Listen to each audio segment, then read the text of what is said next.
Miniature, starring Lou Diamond Phillips with Stacy Keach as your narrator, was adapted for radio by Dennis Etchison and written for The Twilight Zone by Charles Beaumont.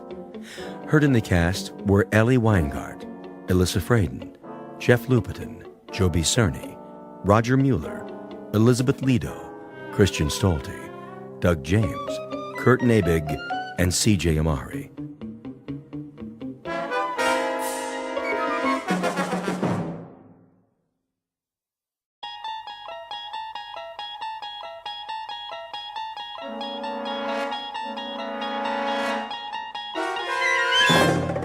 You unlock this door with the key of imagination. Beyond it is another dimension, a dimension of sound, a dimension of sight, a dimension of mind. You're moving into a land of both shadow and substance, of things and ideas.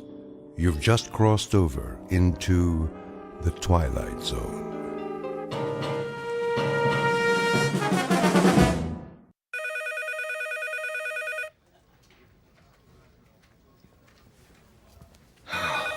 Finally, 12 o'clock.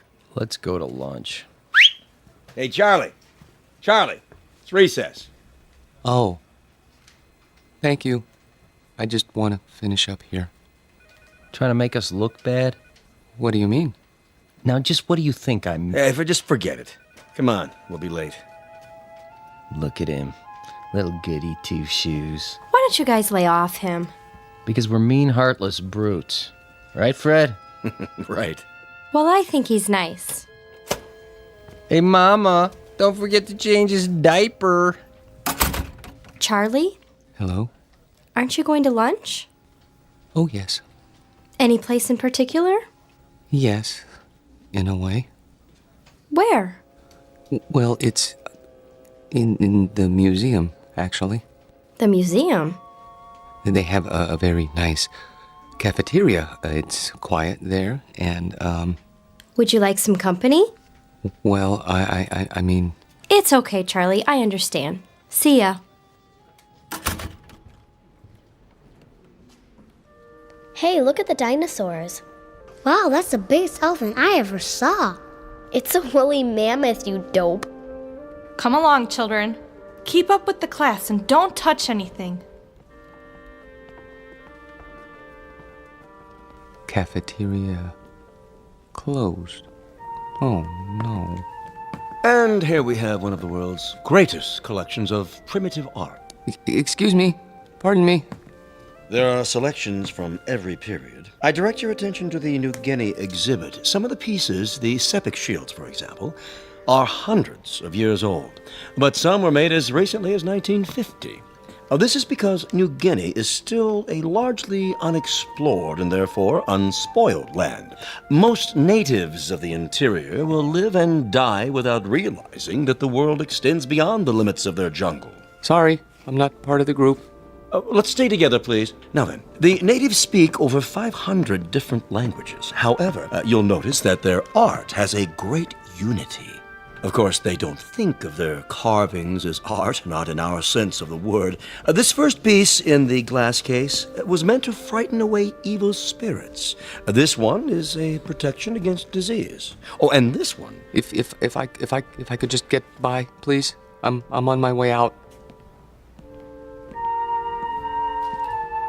Help you, sir. What? You look lost. Can I help you find anything? Oh, no, that's all right. I just got turned around. Is the cafeteria closed? For the rest of the week. They're remodeling.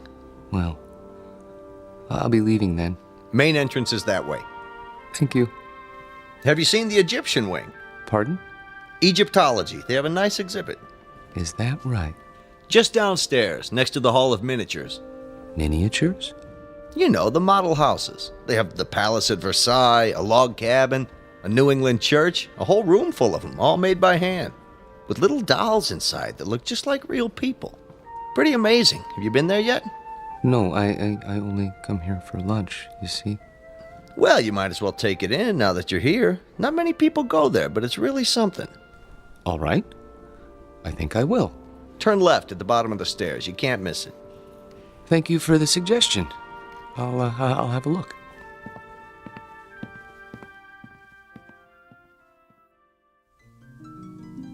To most of us, a museum is a place of knowledge, of beauty and truth and wonder. Some people come to study, others to contemplate, others to look for the sheer joy of looking. Charlie Parks has his own reasons. He comes to the museum to get away. It isn't really the low-priced cafeteria meal that draws him in here every day. It's the fact that in these cool, inviting halls, he can be alone for a while, really and truly alone, away from his work and from people who don't understand, which includes almost everyone in the world. But Charlie should be careful. He doesn't know it, but there's always a chance he might wander too far and get lost in the Twilight Zone.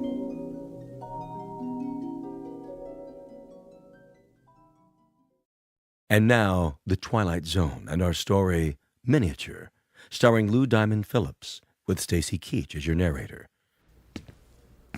19th century townhouse, home of Boston residents Mr. and Mrs. Copley Summers. The figure represents their daughter, Alice, and was carved in wood taken from the original balcony. Will you look at that? What in the... Found it okay, huh? Excuse me, but Yes, sir? I guess this will sound silly to you, but how do they manage that? How do they manage what? In there, in the glass case?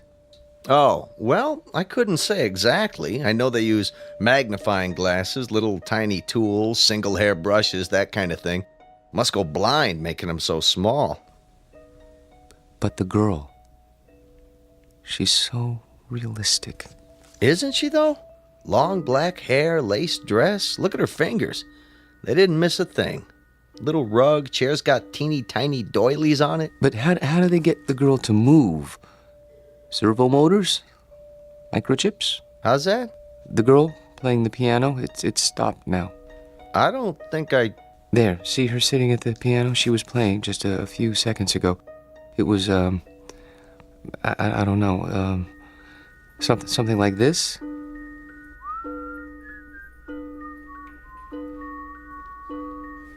Didn't you hear it when you came downstairs? I don't like jokes, mister. Not when I'm on duty, anyway. I'm not joking. Then you're hearing things. There isn't any mechanism inside that piano, and the doll's carved out of wood, a single block of wood. See the sign? Yes, I know, carved in wood taken from the original balcony. But I could have sworn...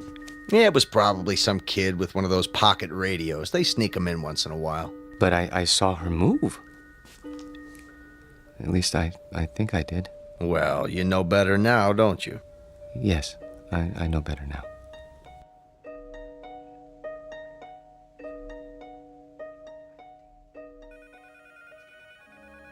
Here he comes. Finally. Where do you think he's been? At the zoo. Visiting his relatives. Charlie, Yes? there's a note on your desk. Mr. Demo wants to see you. How do you do, Mr. Dimmel? Yeah, sit down, Parks. I'm sorry I'm late getting back from lunch, sir. Well, I'm sure you have a good excuse. No, sir, I don't. I just let the time slip away. I don't know how it happened. You know, Parks, that's the first sign of humanity you've shown in almost 4 years. I beg pardon? Up to now, you've come and gone like some kind of wind-up toy.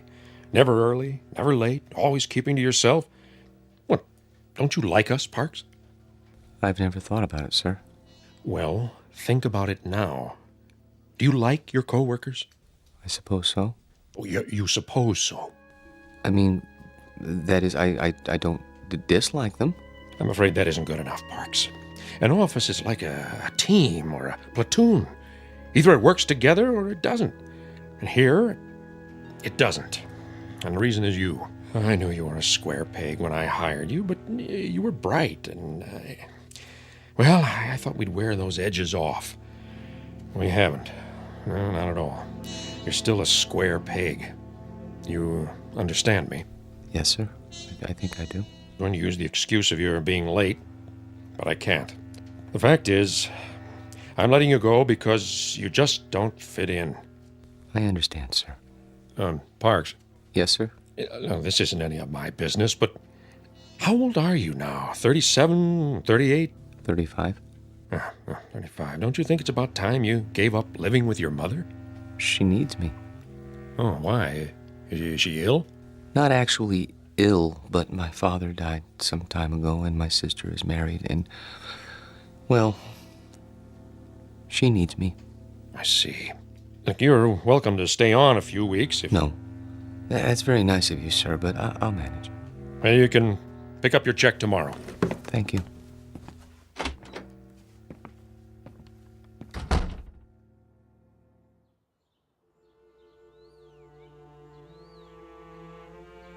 He had no right.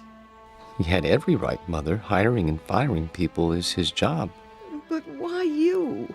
He doesn't think I fit in. That's ridiculous. What are you doing? I'm going to phone that man and find out why you're being persecuted. Mother, please, it won't do any good. Oh, Charlie, what's going to become of you? I've worked so hard to bring you up right. Maybe if I'd let your father punish you the way he wanted to. It's all right, Mother. This is just a minor setback. You say that every time. Why can't you keep a job, son? Why do you always end up making people uncomfortable? I don't know. I suppose they blame me. Well, I'm not keeping you here. I know that, Mother. Nothing in the world would make me happier than to see you settle down with a nice girl, raise a family, live a normal life. Please, don't cry. I can't help it. I hate to see you hurt, son. I'm not hurt. Well, you should be. Getting fired. It would have killed your father. It would have absolutely killed him. I'll go to the Employment Bureau tomorrow. Here, take my handkerchief. Where are you going? To my room? Get me my heart medicine before you do. Yes, Mother. Charlie? Why were you late getting back to the office? I was detained. What's that supposed to mean? Nothing. I was detained. That's all. Open your mouth. Charlie, do you feel all right? Yes, Mother. I'll go to my room now.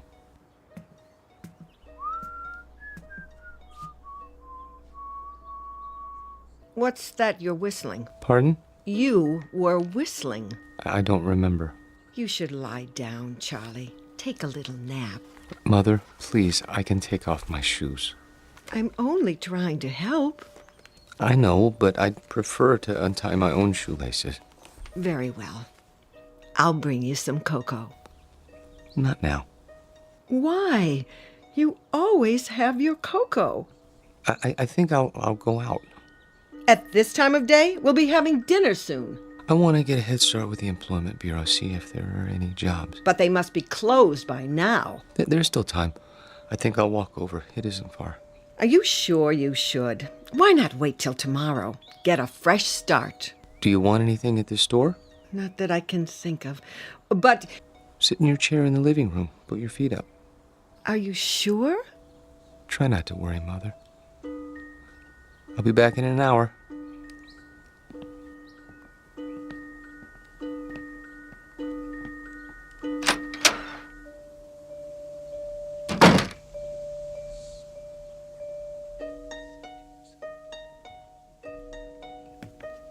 Back again, huh?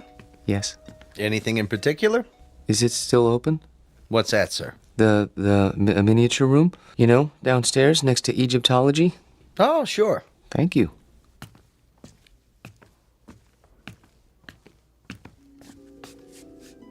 I came back. Wait. Where? Hello? Hello? There. I was afraid you wouldn't be here. Oh, no, you've changed your dress. That's a lovely gown. Very lovely. Are you going out? Who's that? Oh, you are going out. That's why he's wearing a cape and a top hat. Your gentleman caller. Hmm. Does he have a carriage waiting? I hope so. I wonder where you're going. To dinner? No, something grand. The opera, that must be it. Hi. Oh, hi. Be closing soon. I see. What time do you open in the morning? 9 o'clock, Monday through Saturday. I'll be here. What's that? Nothing. I'll be along in a moment. I want to study this dollhouse a while longer, if you don't mind. Okay, sir. Just a few minutes, though. It's almost time. I see. Thank you. Have a nice evening. I have to go now. I won't be here when you come back. But I hope you have a nice evening, Alice.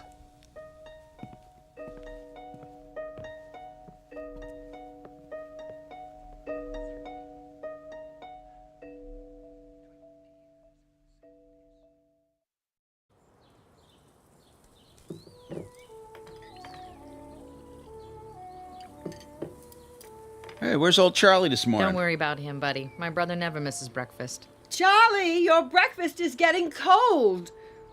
You see, late for his meals, awake every night, tossing and turning. I tell you, I'm half dead with worry. Mother. He's sick. I know he is. Sounds to me like he's got a girl. Don't be silly. What's silly about it? He's not a bad-looking guy. A little peculiar, maybe, but, he's not... If he had a girlfriend, he'd tell me. He hasn't told me, so it isn't possible. Okay. Nothing would make me happier than to see Charlie settle down. He knows that. I'm not one of those mothers who won't let go of their children. Ask Myra. Pass the butter. Charlie! I'm here. Your breakfast is on the table. Sorry. Hey, Charlie boy. Hello, buddy. How are you? Couldn't be better, Charlie boy. Couldn't be better. Good morning, Myra. You're looking nice. I wish I could say the same for you. I haven't been sleeping very well. Because of the job? Yes, I suppose so.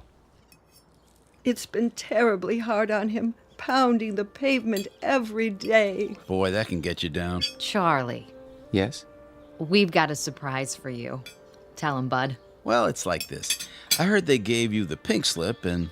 See, I know the dispatcher pretty well over where I work, and, I told him about you, and, he said... He said he'd give you a job. Yeah. Isn't that wonderful? Oh. Yes, I guess so. Charlie! It's very nice of you, buddy. Really. You have experience in billing, don't you? Yes. Then what? Well, you see, I don't know if I'd want to travel that far. It's out of the city, isn't it? Nobody could pick you up. Sure, till you get yourself a car. Charlie, for heaven's sake, Buddy's offering you a job. I'm sorry. I appreciate it, really. But I'm afraid. You got something better, Charlie? Excuse me, I have an appointment. Charlie! Charlie! Oh, I don't recognize him anymore. My own son. Does he have something better, Mother? No, he doesn't have anything. He isn't even looking. How do you know? The employment agency called. They sent him on 2 interviews, and he never showed up. Well, then where does he go? I don't know. Like I said, he's got himself a girl. Oh, shut up, will you?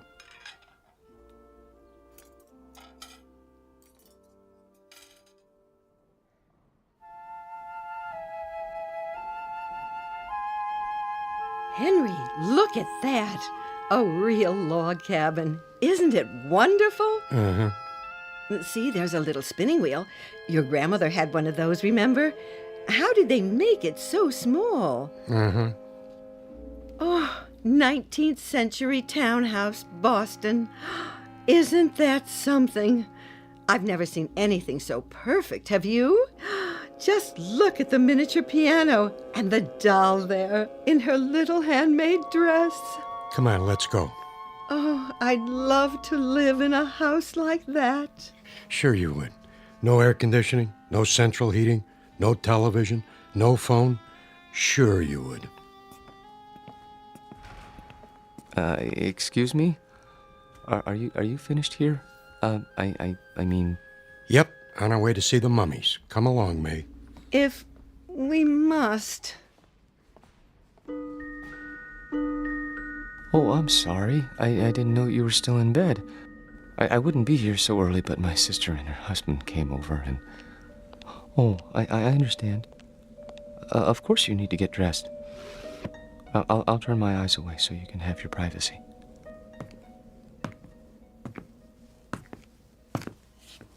Hi. Little early today, aren't you? Am I? I guess you must get a real kick out of these displays. Yes. This one in particular. What do you see in there, mister? Nothing. Man doesn't stand for 4 and 5 hours at a stretch looking at nothing. I'm not breaking any rules, am I? No. Then leave me alone, please. Suit yourself. Forgive me, it won't happen again. Oh, I see you're having breakfast. It isn't any of my business, but I really do think you should eat more than toast. Mother says breakfast is the most important meal of the day. Have I told you about my mother? She's very nice. Of course, she still treats me like a child, but you can't blame her. I'm all she has. I suppose that isn't very much. I have a sister about your age. Her name is Myra. She's nice too, but she's not as pretty as you are. I think you're about the prettiest girl in the world. I don't mind saying that because I know you can't hear me through the glass. But I think I'd say it even if you could, because I hope it's all right, but I have to go now. Just for a while. I didn't get much to eat this morning myself. I'd better have something. But I'll be back soon. I promise.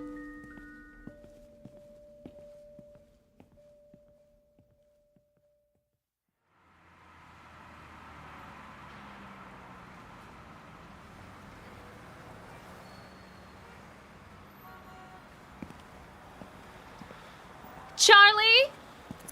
Hello, Myra. What are you doing here? Oh, I was driving by. Saw you come out of the museum. That's nice. Well, Buy me a cup of coffee? the cafeteria's closed. Then we'll go somewhere else. All right.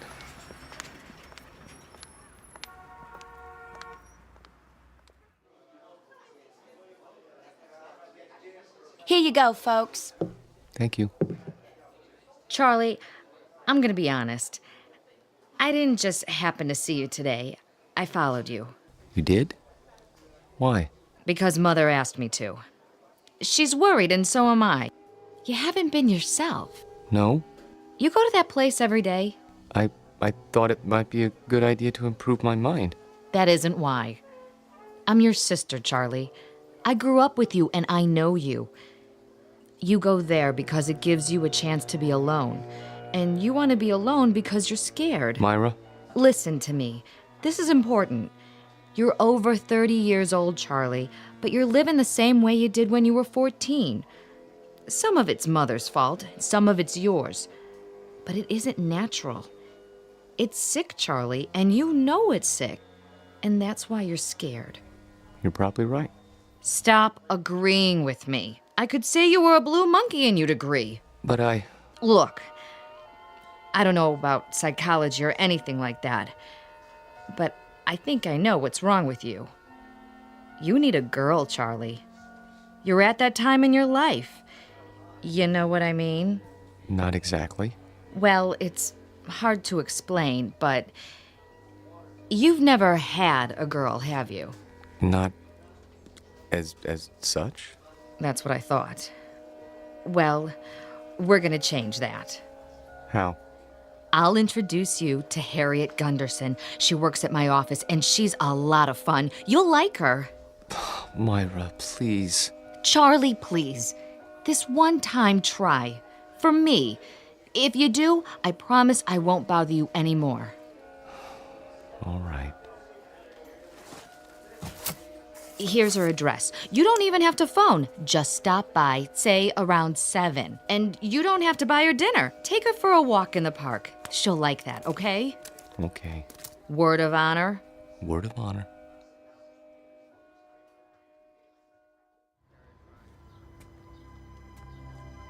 Charlie, Hmm? what you thinking about? Nothing in particular.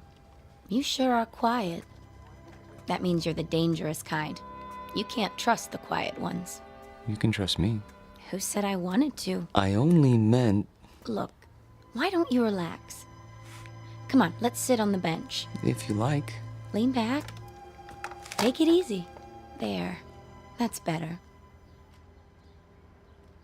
You like me, Charlie? Very much. Then why don't you show it? How? Well, you could try kissing me. But we only met this evening. Oh, come here.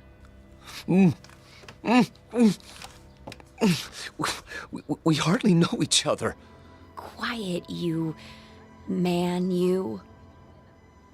Oh! I didn't mean to push you off the bench. It's just that you surprised me. Sorry, I'll help you up. Forget it, Buster. Just forget it. Tell your sister you don't need a girl. You need a doctor. Wait, please.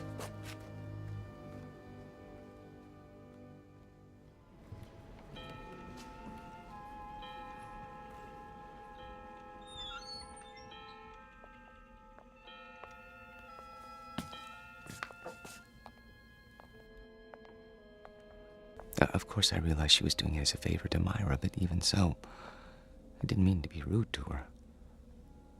It must be hard for you to believe, but that's the way things are these days. Who's at the door? Oh, it must be your gentleman caller. Wait! Tell the maid not to let him in. You mustn't. Why, he's drunk! Look at him! Run! Run! Don't touch her! Don't lay a hand on her! Stop! He's got to stop! No, let go. Let go, please. I can't help you! The glass is too thick! I need something to break it! Hold on! No! There's a fire extinguisher on the wall! Stop it. Oh, please, you're hurting me. What are you doing? I had to. He was trying to harm her. Hold it right there. He tried to kiss her last night, but she wouldn't let him, so he came back. Don't move. I'm calling for backup. But I had to. He grabbed her and she got away and he went after her. She fainted and he carried her to the bedroom. I had to stop him. You can see that, can't you? Sure, buddy, sure. Put your hands where I can see them. This is museum security. I need a unit over here right away by the miniatures. Better bring a butterfly net and a straitjacket. This one's a doozy.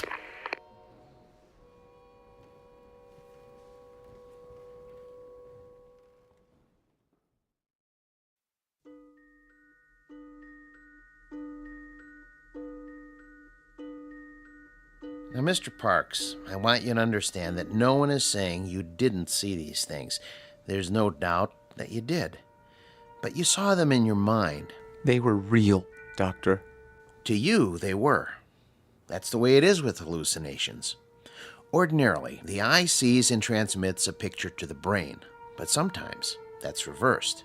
In certain cases, the brain sees and transmits a message to the eye. Do you follow? They were real. Then others would have seen them too. Isn't that so? But no one else did see them. How would you explain that? I can't. Think about it. Mr. Parks? I don't know why nobody else saw them. Maybe they weren't looking. You say there were 3 figures. A young girl, her maid, and a man. He had a big black mustache. All right. Now let's reason it out. According to the museum officials, there was only one figure, the girl. Where did the others come from? Well, the maid always comes from the kitchen, and that fellow Yes. Where did he come from? outside. Outside the case? No, outside the house. Mr. Parks, there was nothing outside the house but glass. And beyond that, other displays. Isn't that true? Yes, but he came to the front door, and they went out together once. To the opera or something, I don't know. She didn't realize what he was like then. I could have told her. You only had to look at him to see what kind of person he was. But she's so innocent and trusting and helpless. Not like other women. No, not at all. Have you seen her? Yes, I have. Is she all right? Would you like to see her now? Yes! She's here. In a box in the drawer of my desk. Careful! You are holding a piece of wood in your hands. A beautifully carved piece of wood. About 6 inches tall.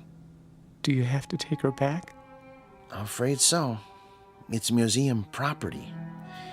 Now I want you to go back to your room and think about what I've said. Will you do that?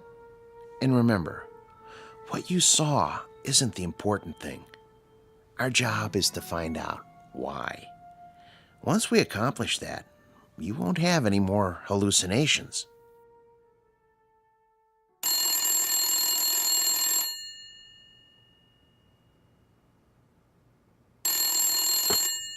Yes? Oh, yes. Send them in. And ask Dr. Geisner to prepare the patient for checkout. Nice to see you, Mrs. Parks. You remember my daughter, Myra, Hello. Hello, Dr. Wallman. and my son-in-law, Buddy. Hi, Doc. Where's Charlie? He'll be along in a few moments. Is he really normal, Doctor? That's a word we try not to use. Why not? Because it's meaningless. It refers to the behavior patterns of the majority. If 99.9% of the people in this country went to bed with their socks on, then that would be considered normal. And if you didn't? I go to bed with my socks on all the time. Well, what I'm trying to say is don't judge Charlie's emotional health by the degree to which he conforms to other people's standards. Don't expect him to be like everybody else. Then you don't think he's sick? Not now. No. He was when he came here. The constant pressure to be something he wasn't, to act and think and feel the way you wanted him to, instead of the way he wanted to, he was unable to cope with this world. So he created another world. But he knew it was false, so he destroyed it, and with that act, he made his first step toward mental health. Of course, he insisted it was real for a long time, but that's standard with hallucinations. Charlie! Hello, Mother. Myra? Buddy? How are you feeling, Charlie? Wonderful, Doctor. Really, wonderful. No more dreams? I've been sleeping like a baby. Not worried about the girl in the glass case? There was no girl. Just a doll. I know that. And I know what made me think I saw what I saw. Thanks to you. Thanks to you, Charlie. You figured it out, remember? I didn't tell you anything after that first day a few weeks ago. Oh, Charlie, I was so worried. No, Mother. I know you were, but I'm fine now. I'll find a job, and everything will be the way it was. You'll see.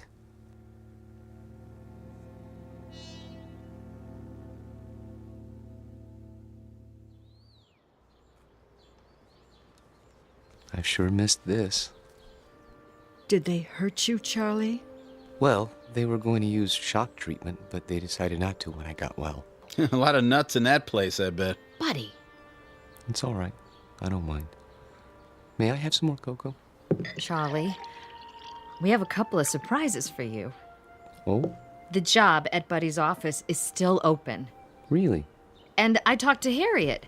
She forgives you. But she can tell you herself. She's coming over tonight. That's great. Thank you, Myra. And thank you, buddy. Well, it took some doing, let me tell you, after where you've been and all. Well, I'm sure it did. But you won't be sorry. I intend to work very hard. Now, if I'm going to be ready for tonight, I'd better get a little rest. You'll excuse me? Have a good nap, Charlie. Thank you. Would you like to fix my bed, Mother? I turned it down and fluffed up your pillow. It's all ready. That's great. Just great. See you all later. If you need anything, just holler. I will.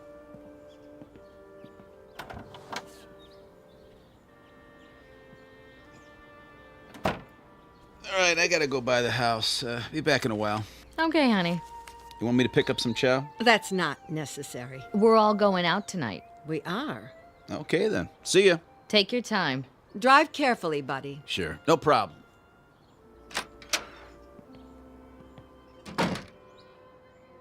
It's wonderful having Charlie home. I think the hospital did him good. Shh, not so loud. Don't you?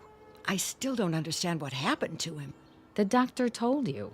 He didn't tell me anything but a lot of gobbledygook. Mother, I hate to say this, but if you want Charlie to stay well, you're gonna have to let go. What in the world do you mean by that? Just what I said. You don't know it, you really don't, but you're keeping Charlie here in this apartment. You're keeping him from growing up. That isn't true. I've told him 1,000 times nothing in the world would make me happier. No, Mother, that's wrong. And don't go clutching your heart, because it doesn't work with me. There's nothing wrong with your heart. And there's nothing wrong with Charlie that getting out of here won't cure. He's not your baby boy anymore. He's a man. Let him be one. I love Charlie. We all know that, Mother. But if he doesn't leave, he'll be back in that asylum. And this time he'll stay. You don't want that, do you? No, of course I don't. Then you help me tonight, when Harriet comes over. How? By going out to a movie with Bud and me and leaving them alone. All right. If you say so.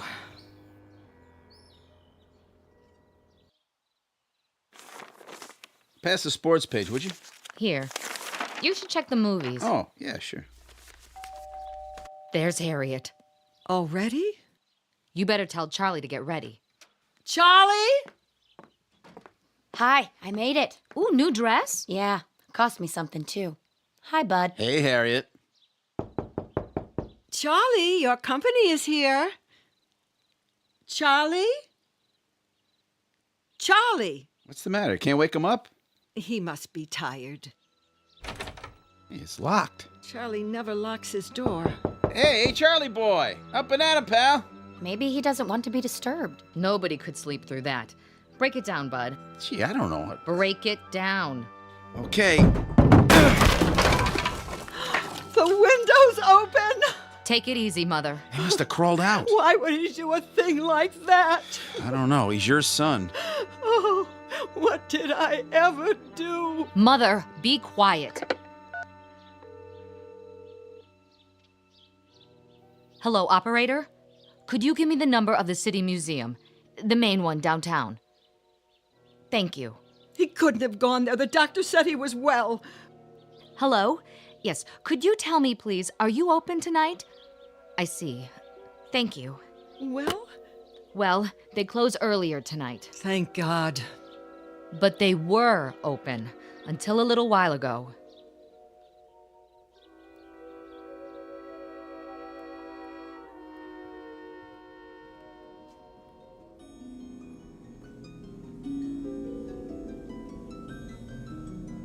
Hello. I see they got your glass case repaired. I'm so glad. They tried to tell me you weren't real. Of course I knew better. But I had to pretend.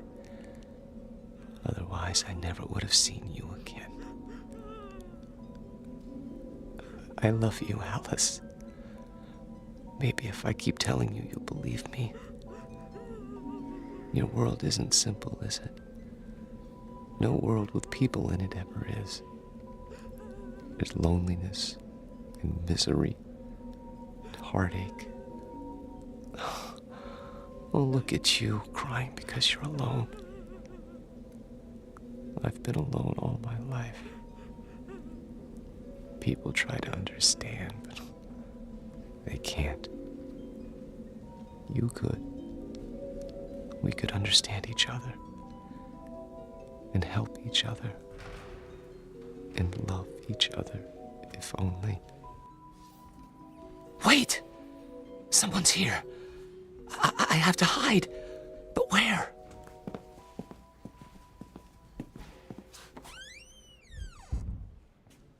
This is where he always went, every day. Are you sure he's here, Doctor? I'm almost positive. Place is empty, I checked. He could have come in earlier and hidden, couldn't he? Where? This place is deader than a doornail. Shine your flashlight over there. What about those Egyptian mummy cases? Say, that one isn't supposed to be open. Could a man hide in there? I guess. Nobody's allowed to touch him. It's against the rules. Mrs. Parks, would you do something? Anything for poor Charlie. I'm sure he can hear you, wherever he is. Are you going to take him back to the hospital? I think it would be wise, don't you? Before anything else happens, call him. Ask him to come out. Charlie? Louder. Command him. Charlie, this is your mother. Come here. Again. Charlie Parks, you come here this second, young man. You hear me? It's too late. He's not going to listen to you now, Mother. Hey, Charlie boy, let's go. What do you say, huh? Can you turn on the lights? Yeah, at the main switchboard. Do it. We're gonna have to search the whole place. Hey, is this the dollhouse? That's the one. And the doll, is that her? Yep. Say, What? there's two of them now. A man and a woman sitting on the piano bench. I don't remember that. All right, let's start looking. Yeah, I'll get the lights. Charlie! Charlie, please. This isn't funny. Yo, Charlie! Come on, Charlie!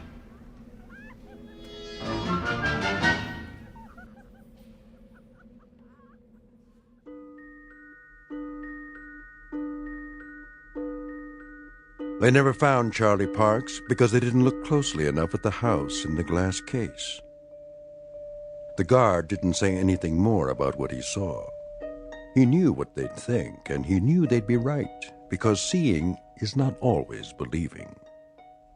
Especially if what you see happens to be on display in an odd corner of the Twilight Zone.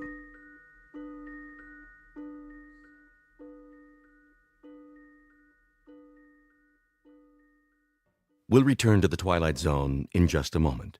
You are about to enter another dimension, a dimension not only of sight and sound, but of mind, a journey into a wondrous land of imagination. Next stop, the Twilight Zone. Hi, this is Stacy Keach. I'd like to take a moment to tell you about our Twilight Zone website at twilightzoneradio.com. At twilightzoneradio.com, you'll find the latest information on these Twilight Zone radio dramas, including behind-the-scenes photographs, plus the newest product releases, trivia contests, ways to contact us, other Twilight Zone-related info and merchandise, plus links to other fascinating websites. So make your next stop twilightzoneradio.com. Visit twilightzoneradio.com to purchase these Twilight Zone radio dramas on cassette and CD, or call toll-free 1-866-989-ZONE. That's 1-866-989-9663.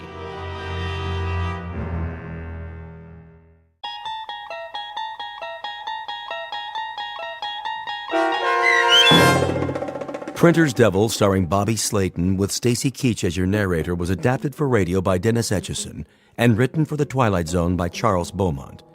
Heard in the cast were Mike Starr, Fernette Lebo, Doug James, Derek Purcell, Elizabeth Lido, Carl Amari, Roger Wolski, and Vince Amari. To learn more about the Twilight Zone radio dramas and to obtain audio cassettes and CDs of these programs, visit our website at twilightzoneradio.com. The producers of The Twilight Zone wish to thank CBS Enterprises, Carol Serling, Dennis Etchison, Dick Brescia Associates, Claire Simon Casting, Terry Jennings, XM Satellite Radio, Sirius Satellite Radio, our sponsors and our radio affiliates for helping make this series possible. This copyrighted radio series is produced and directed by Carl Amari and Jason Mallow for Falcon Picture Group. Doug James speaking.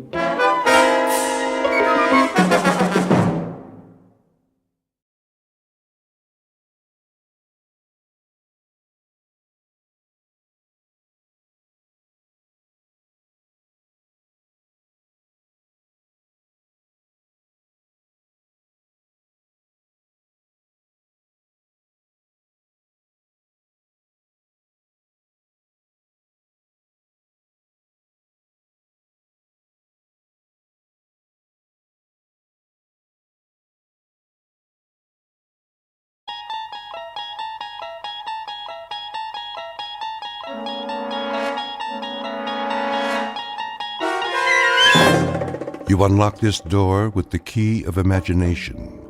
Beyond it is another dimension, a dimension of sound, a dimension of sight, a dimension of mind. You're moving into a land of both shadow and substance, of things and ideas. You've just crossed over into the Twilight Zone.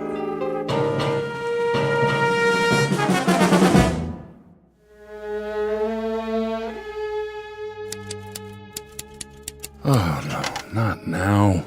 What's wrong, boss? This old typewriter. I think it's got a broken key. It's not broken, only jammed. There. All better. Thanks. Think nothing of it. I'll be here all night trying to get this editorial written.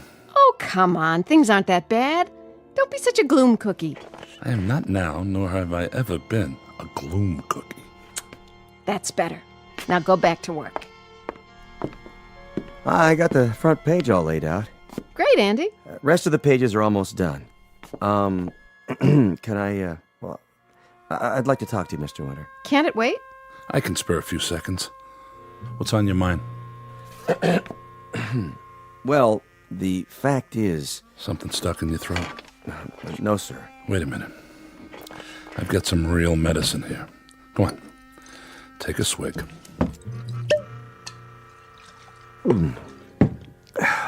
Thanks. Thanks, Mr. Winter. I hate to tell you this, but I'm resigning. You're the best editor a man could work for, but it's 8 weeks since I've been paid, and I know. I don't blame you. Well, I do. Andy Praskins, you ought to be ashamed of yourself. Jackie... The best editor a man could work for, and you repay him by quitting? I told you, I hate to do it. Then why? Because of a little setback? It ain't a little setback, and you know it, Miss Benson, and so does Mr. Winter. This paper was finished the second the Gazette came to town. How you gonna buck a syndicate like that? They can spend $1 million and still not feel it. They got a morning edition, a night edition, so I say, join them. You mean you're going to work for them? Starting tomorrow. And if you're smart... You... just get out of here! Andy, good luck. Thank you, sir. I still say, you're the best. That's gratitude for you. Jackie. Get mad! Do something!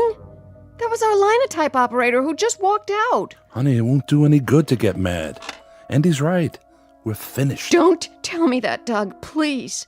It was your dream. Well, now I'm awake. Miss Benson, I'm afraid you're fired too. We both are. What are you going to do? See you to the door. Will you be all right? Sure, it's not the end of the world. Just a Danbury Courier. Take a look at tomorrow's headline. Mayor Stinson's daughter wins beauty contest. Pretty exciting, huh? Now look at the Gazette. Extra. Mayor and beauty contest fraud. Which one do you think's going to sell?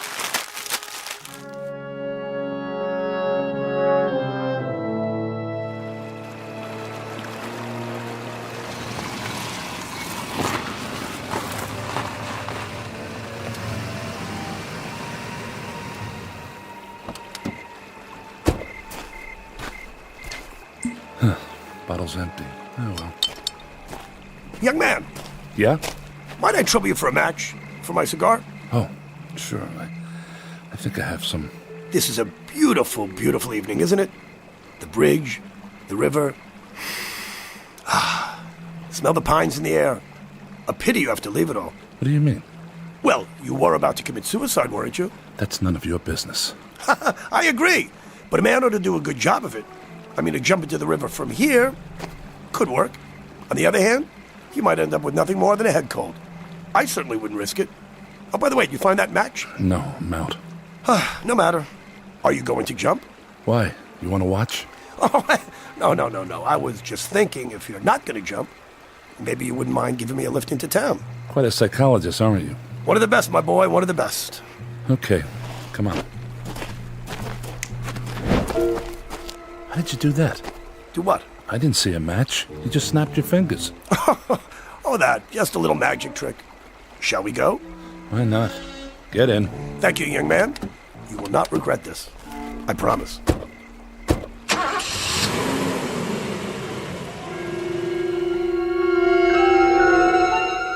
Take away a man's dream, fill him with whiskey and despair, and send him to a lonely bridge late at night. Let him stand there looking down at the black water and try to imagine the thoughts that come to mind. You can't. I can't. But there's someone who can, and he's seated next to Douglas Winter right now. Mr. Winter thinks his car is headed back to town, but he's wrong, because its real destination is the Twilight Zone. And now, The Twilight Zone and our story, Printer's Devil, starring Bobby Slayton, with Stacy Keach as your narrator.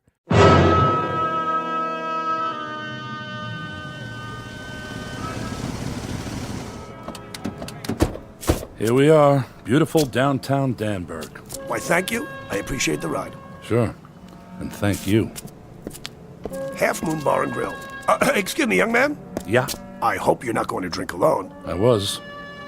Care to join me? I'd be delighted.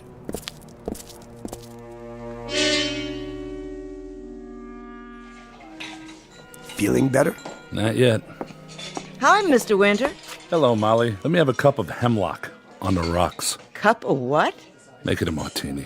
The same for me, Molly. Could I see you for a second? What about? Well, The tab.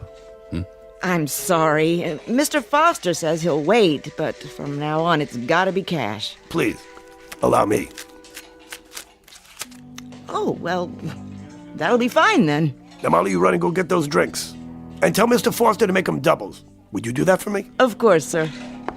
Thanks. Nothing at all, my boy. She's a plush one, isn't she? Full of fire. I wouldn't know.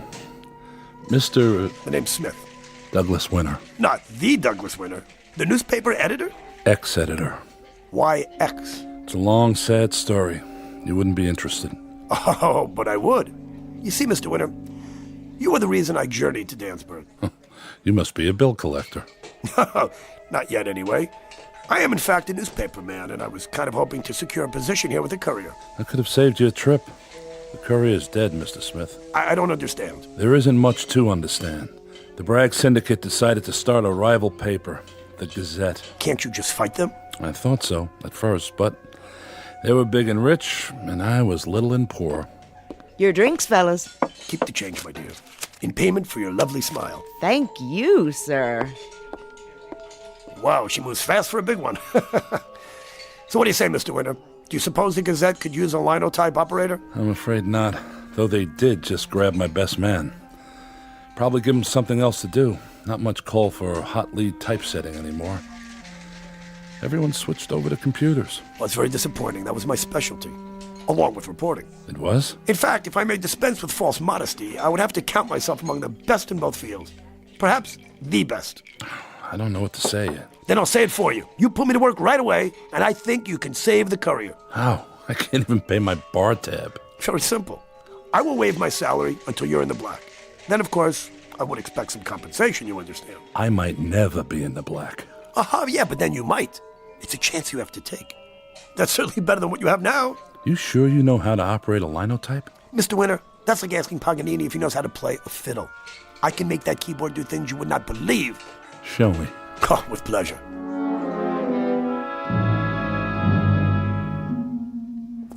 This little storefront is the Courier. And that office building over there with all the lights on, that's the Gazette. People buy a paper for its news, Mr. Winter, not its building. Except in Dansburg. Why? Because there isn't any news here. There will be. Doug, Jackie, what are you doing here? I was worried. I've been calling your house since 8 o'clock and... I'd like you to meet Mr. Smith. Jackie Benson, my most valuable employee. Second most valuable, Mr. Winter. He says he's a linotype operator. You mean we're still in business? I don't know yet. Mr. Smith, let me see how long it takes you to set the lead story. Certainly. Here's the copy. The machine's in the next room. Who is he? I don't know. It's an old model. Listen to that baby hum. Would you be kind enough to hold my cigar for a moment? If you don't play Chopin's Polonaise, we're going to be disappointed. Oh, you won't be disappointed, I promise. This machine and I understand each other. Watch. Let's give it a spin, shall we? There. May I have my cigar back? What? Just put it right there in my mouth. Right. Let me see, I have to make a few modifications here, but on the whole, yeah, this machine's in fine condition. A little stiff, perhaps. Why'd you stop? I'm finished. That's impossible. See for yourself. Read the type. Mr. Smith, where did you say you worked? I didn't say. Is it important? Why would a man with your talent want to work for a hick paper like the Courier? Not talent, Mr. Winter. Genius. And geniuses can be unpredictable. Call it a challenge. What about you, Miss Benson? You don't look impressed. No. I'm amazed. I amaze myself sometimes, too, but this I must confess, this is not my true vocation. It isn't? Well, at heart, I'm a reporter. I've always been a reporter. You know how some people might have a green thumb? Well, you can say I have a green nose. Wherever there's news, this old nose smells it. I'm afraid it won't smell much in Danburg. Oh, who can say? So, well, am I hired?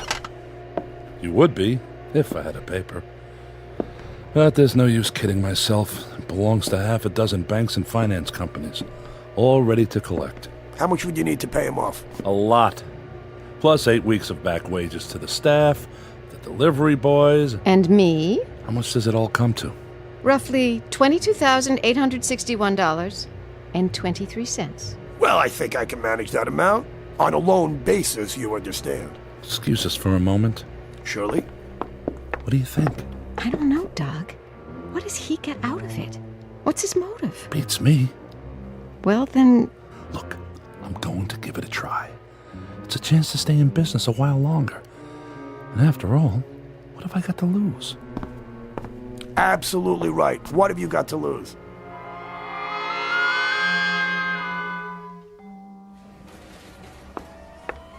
Here are the rest of the checks to sign. Gives you a funny feeling, doesn't it? Paid in full, paid in full. That old rooster's the best thing that ever happened to us. Speak of the devil. Excuse the interruption. I was just wondering, how fast do you think you can actually get an edition on the streets? We're not due till tomorrow morning. I mean, an extra edition. I don't know, a few hours. But it'd be a hassle. We'd have to set it, round up the guys. Would it be worth a hassle, Mr. Winter, if we could actually scoop the Gazette? Depends on the scoop. How's this? I ran off a proof. I hope you don't mind. Let's see. At 10:20 this morning, the First National Bank at the corner of Elm and Hester Streets was robbed of $50,000 by a gang of... Let me see that. 10:20? It's only half an hour ago. I told you I had a nose for news. I'll have to check it out. You doubt my veracity? It's standard operating procedure, Mr. Smith. You should know that.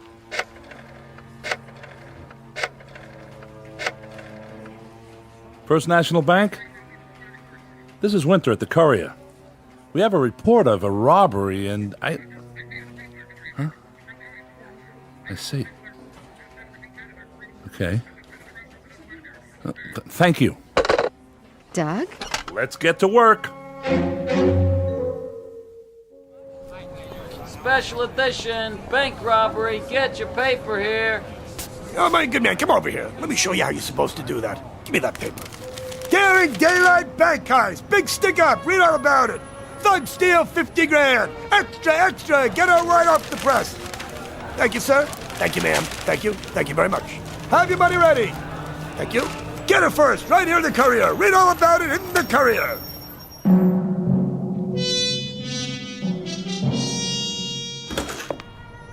What a day.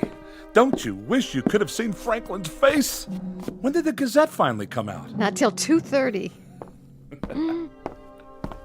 Well, the mood has certainly changed, hasn't it? Thanks to you. What have you got there? Oh, just a little story I thought you might be interested in for tomorrow's edition. High school principal exposed as bigamist?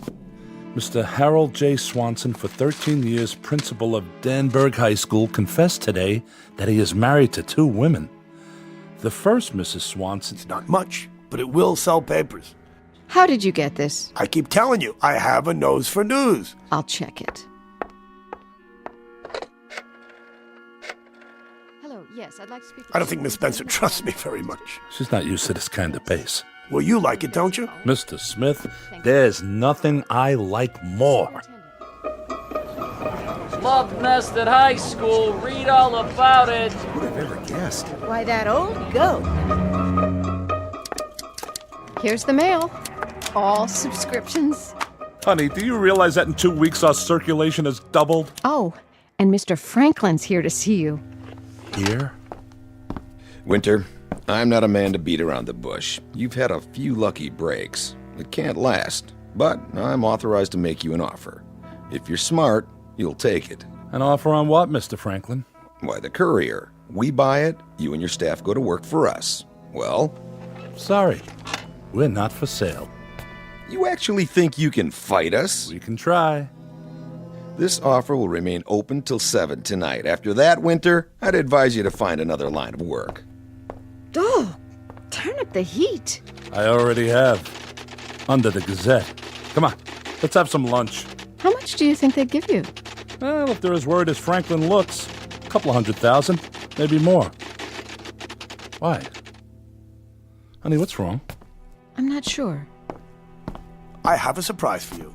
I don't think I can take another one. Oh, you can take this, Miss Benson. It happens to be the biggest scoop of all. I'm almost afraid to look. Let's see. Fire destroys Gazette building. What? Listen.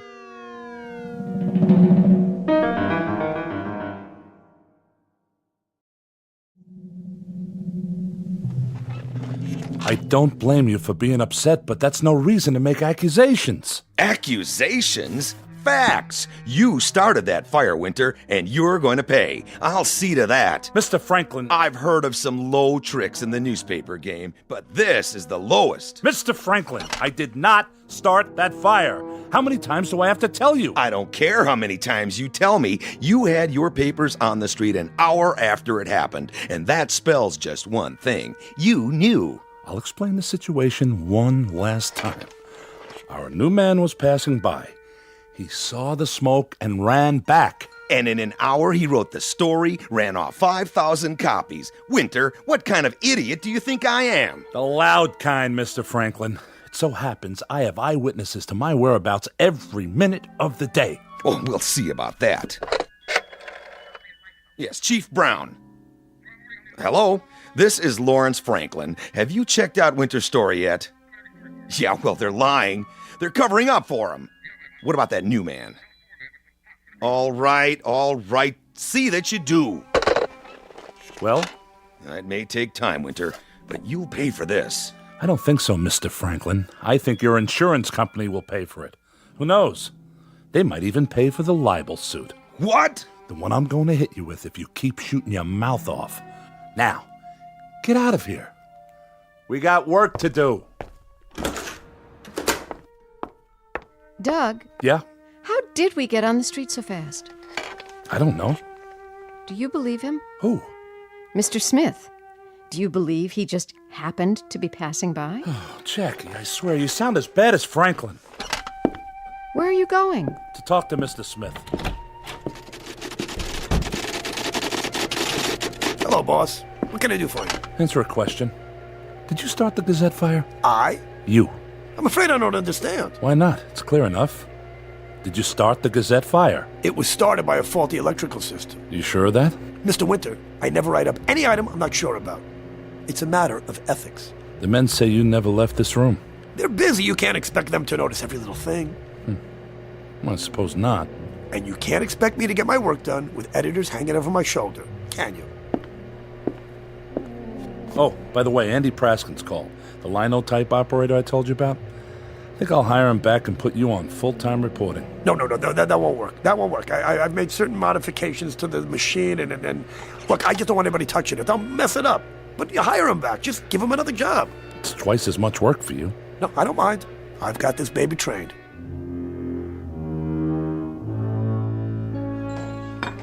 2 specials. Anything else, folks? Not that I can think of, Molly. Well, just let me know.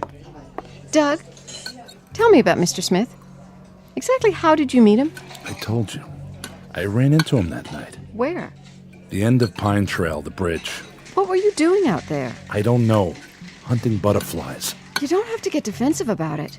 Look, we met. I hired him. He put us back in business. What more do you want? Did you check his references? No, I didn't. Do you even know where he stays in town? Why are you so worried about him anyway? Because I smell trouble. That's why. Trouble? 1,500 new subscriptions, a sellout every day, and you call that trouble? Don't you want the Curry to succeed? You know I do. Well, then stop griping. All my life I've dreamed of this, and I'm not going to let you spoil it. What's happening to you? Nothing! You've never yelled at me before. You've never acted like a nagging wife before. I'm not your wife, Doug. And I never will be at this rate. Well, that's okay by me. You can't stand that, can you? You can't stand a man once you know he can take care of himself. Once he's on his way to the top. Doug, please. I'm sorry. Tell Molly to start a new tab. Who are you? Ernie Pinzer. And you? Rich Miller. What are you doing here? Working the printing press. Who hired you? The old guy, Mr. Smith.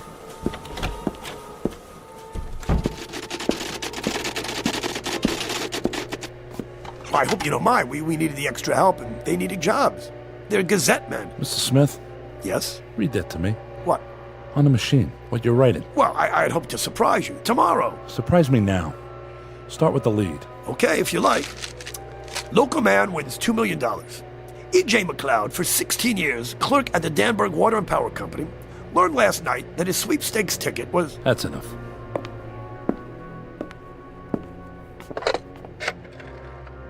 Information, give me the number of E.J. McLeod, please. Yes, please, dial it through. Hello, Mr. McLeod? This is the courier. I'm sorry to disturb you, but have you heard any news on your sweepstakes ticket yet? I see. No, I haven't heard a thing either. I was just wondering. Thank you. Good night. Well, you made a mistake this time. McLeod doesn't know anything about it. I never said he knew. I said he won. What are you talking about? How can you win $2 million and not know it?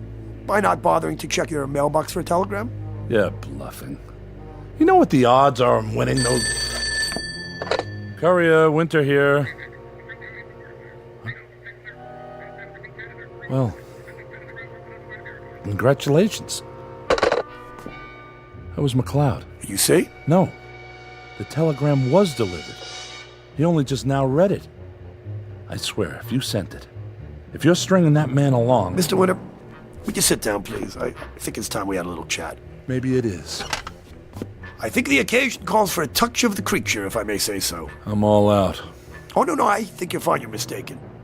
Open up the drawer. A fifth of scotch. With my compliments. Now tell me, are you happy with the way things are going around here now? Of course I am. For the moment. Meaning what, sir? Meaning Franklin was right. We have been lucky. You can't expect that kind of luck to last.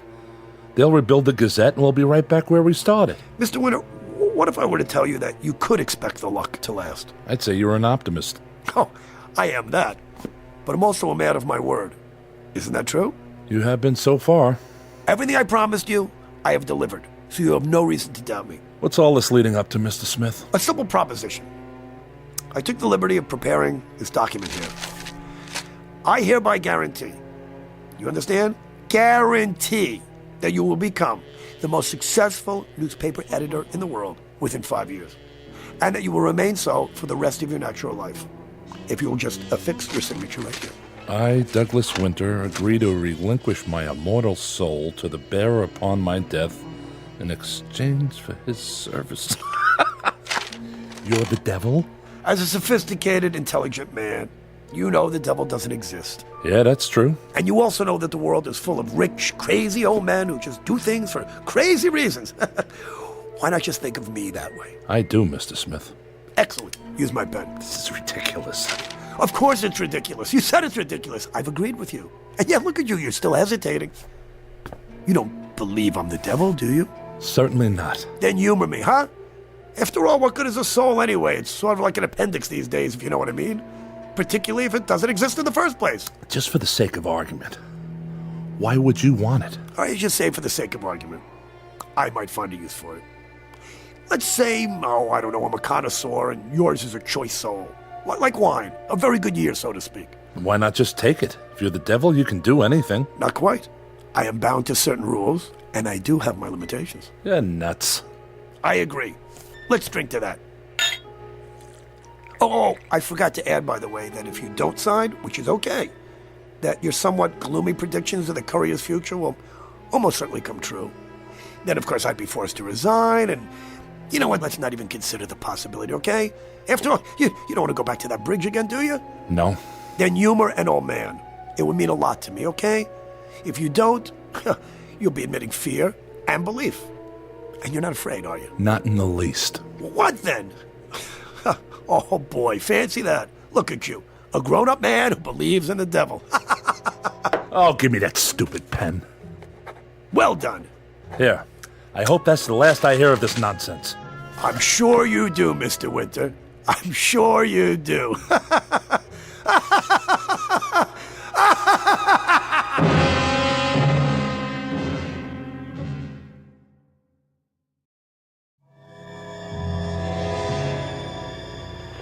Okay, let's see. What shall it be tonight?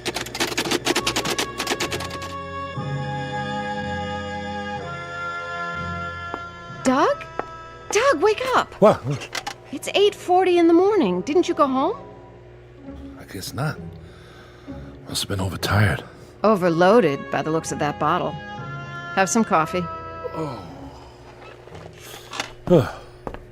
Have you seen the paper? Yesterday? Today's. It's on the street. 7 teenagers perish in fiery crash. Tell me what's going on, Doug. These things, they can't just be happening. Stay here.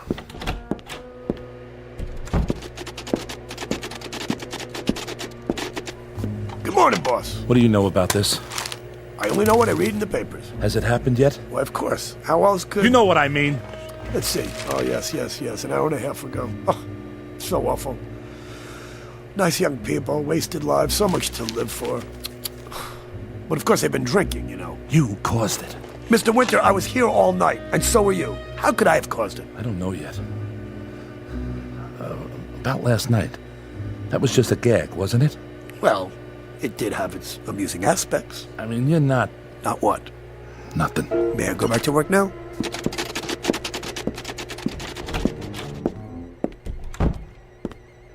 I'm terribly sorry. Thank you. It's true. How did he know? It's his job to know. But the papers were on the street right after it happened. Who printed them? Who delivered them? Ask Mr. Smith. I'm asking you. Get off my back, will you? All right. If that's the way you want it. Oh, lovely dress you're wearing there, Miss Benson. And that perfume. What is it? Something new. It's called Hands Off. That's good. Very good, Miss Benson. What do you want? A bit of fire for my cigar? Here are some matches. Keep them. Thank you. I do believe we're going to be great friends, my dear.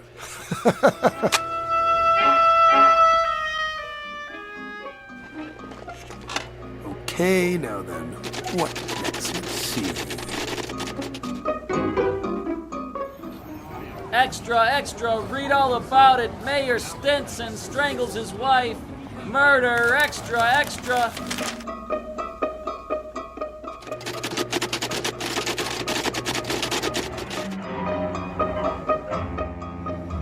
Honeymooners drowned in Lake Bundy. Read all about it. Extra. Honeymooners dead. Read all about it. Honeymooners drown in Lake Bundy. Extra, extra.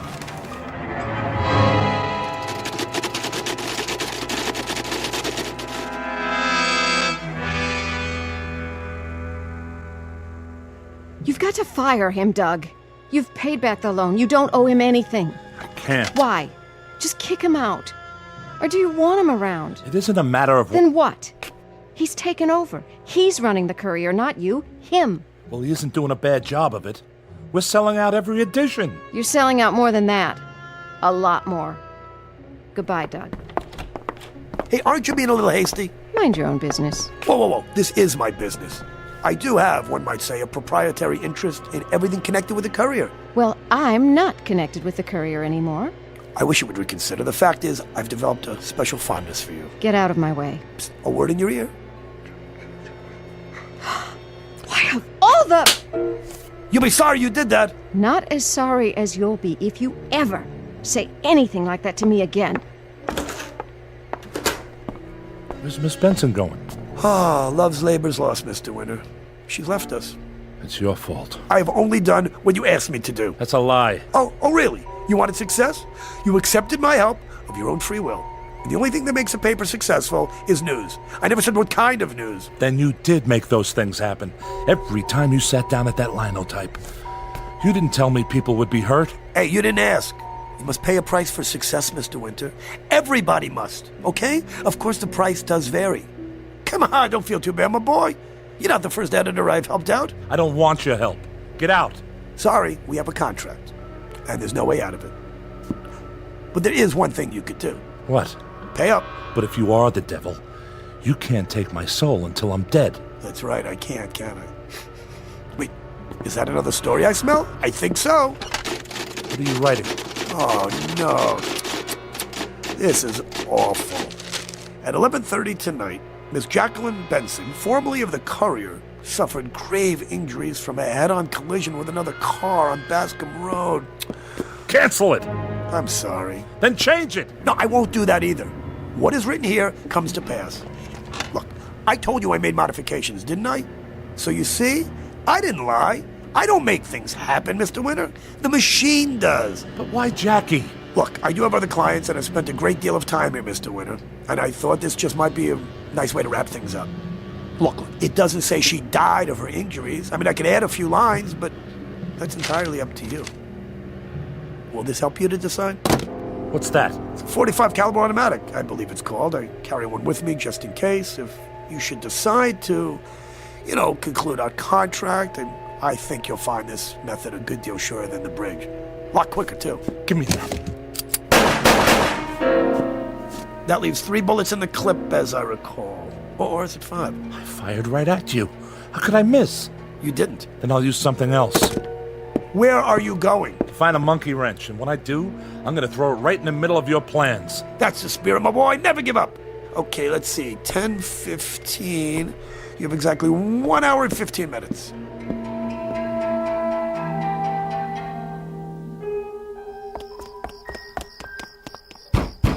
Jackie!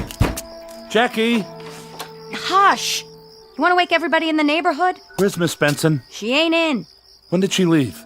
About 15 minutes ago. Did she say where she was going? That's no concern of mine.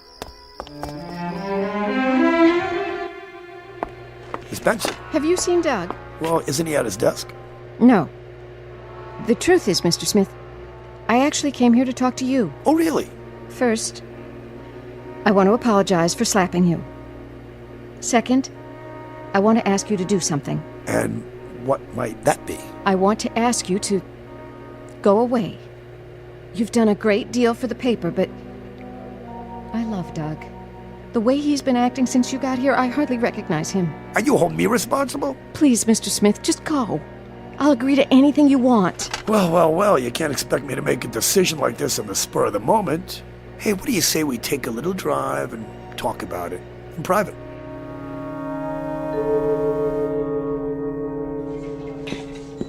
Why, hello, Mr. Winter. Is Jackie here? Miss Benson? Not since lunchtime. What's the matter? Can I get you something? Mr. Winter. You don't mind my driving, do you? Where are we going? Well, this ought to be a good spot. Why are we stopping here? Well, so we can talk. Then we have an agreement. We might. It depends. On what? On you, Miss Benson, and your powers of persuasion. Go on.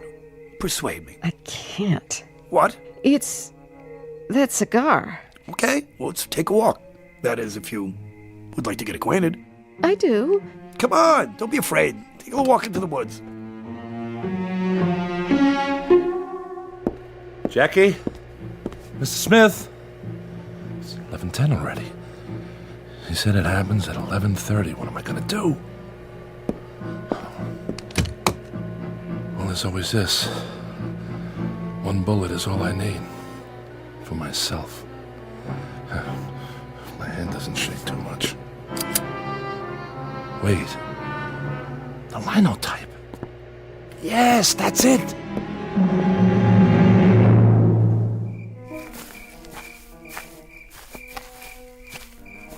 Ah, the smell of the pines. This is a lovely, lovely night. Downright romantic, wouldn't you say? Come on, why don't we sit down here? Come on, we'll talk. I can't. I just can't. Wait, where are you going? Wait. Hey, where are you going? Come here. Ah, there you are. Okay, Miss Benson, I'm a little out of breath here.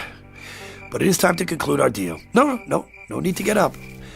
I'll sit next to you and what's happening? What's happening here? What is... What? Mr. Smith? Mr. Smith, where are you? Doug! Jackie, where is he? I don't know. He just disappeared. Doug, what is this all about? If you don't tell me, I will go out of my mind. If I do tell you, you'll think I'm already out of mine. What's this? Something I wrote. Read it. Mr. Smith, formerly of the Courier, resigned his position and left Danburg at 11:29 this evening. His contract with the publisher was declared null and void due to Mr. Winter's incomplete understanding of the terms. What contract? I don't understand. Neither do I, honey. But he's gone. That's the important thing. Doug, you... I said he's gone. But how do you know he won't be back? He's a funny guy. He doesn't go anywhere unless he's invited. Did you invite him here? In a way. And I'm going to spend the rest of my life making up for it. How? Well, the first thing we'll do is get rid of that old linotype machine. It's time we switched over to computers. Will you tell me what you're talking about? Maybe I will, someday. But for now, the Half Moon's still open. I'll tell him to cook up something special. How does an engagement dinner sound? Doug, are you all right? Never felt better in my life. Exit the infernal machine, and with it His Satanic Majesty Lucifer, Prince of Darkness, otherwise known as Asmodeus, Belial, Lucifer, Scratch, and sometimes Mr. Smith. He's gone, but not for good. That wouldn't be like him.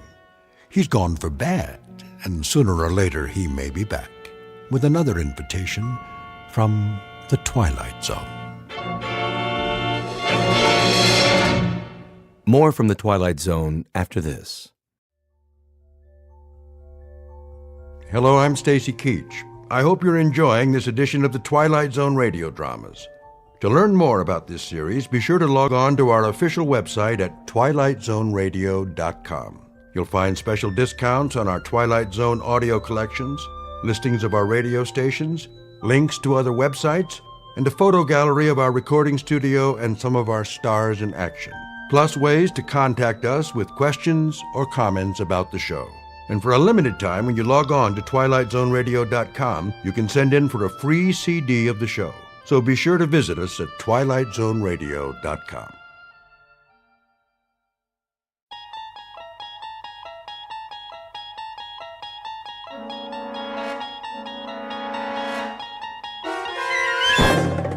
You're traveling through another dimension. A dimension not only of sight and sound, but of mind.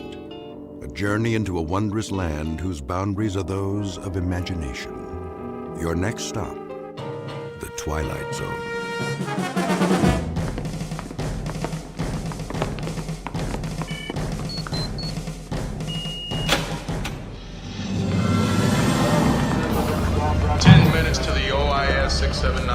Ladies and gentlemen, welcome to the command center at NORAD. This is the nerve center of what was once the first line of defense for the United States. Of course, things have changed a bit. Yes, ma'am, is there a question? Hi, yes. My name is Jocelyn Reitzman. I'm with the senator. I thought there would be like big TV screens or, plasma screens of the world. Everyone thinks that.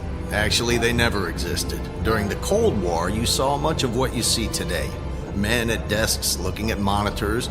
Only today, well, they are plasma screens, but smaller. There was never a big board. So who would have seen the incoming missiles from Russia? Actually, multiple monitors would have shown that level of attack very clearly. What do they do now? They watch the Weather Channel? Actually, Senator, the role of NORAD continues to be of significant strategic importance. To date, our space surveillance network has tracked more than 24,000 objects in orbit around the planet Earth. That's space junk, Major Anderson. It's nuts, bolts, debris, extraterrestrial garbage.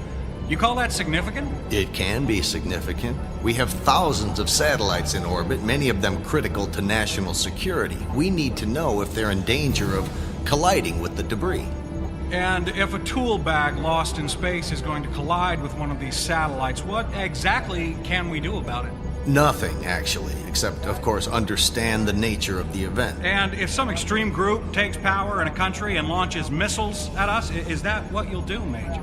Try to understand the nature of the event. Senator, rest assured, we have the necessary defenses in place to identify and track anything in the air, in orbit, in space. Throughout the country, we have air defense services monitoring the skies. But if you think about it, the only way we can be sure of what it is and where it's coming from is to be able to differentiate it from the space junk. We are 1 minute to the OIS 679 event. That's great. Well, you're all in for a treat. We're actually going to be able to see an object in space re-enter the Earth's atmosphere. Dr. Johnson, I think that's why you're here. That's the idea. If you'll allow me, Dr. Johnson has been working with us through her think tank in Seattle and is studying the potential for some objects to actually strike the Earth. What's an OS-69? Good question. Doctor, would you do the honors? OIS, actually. Object in space. We don't call them UFOs. We know what they are. 678 is the number of objects of significant size that have re-entered the atmosphere. This next one will be 679. How big is this thing? Believe it or not, 100 pounds. Mostly lost tools from various shuttle missions. In fact, it may be that tool bag you mentioned earlier, Senator. You've got to be kidding. 10 seconds to OIS 679 event. If you look at the monitors, well, actually any of them, we switch most of them to the event feed at times like this. Event commence. Wow, that was a big one.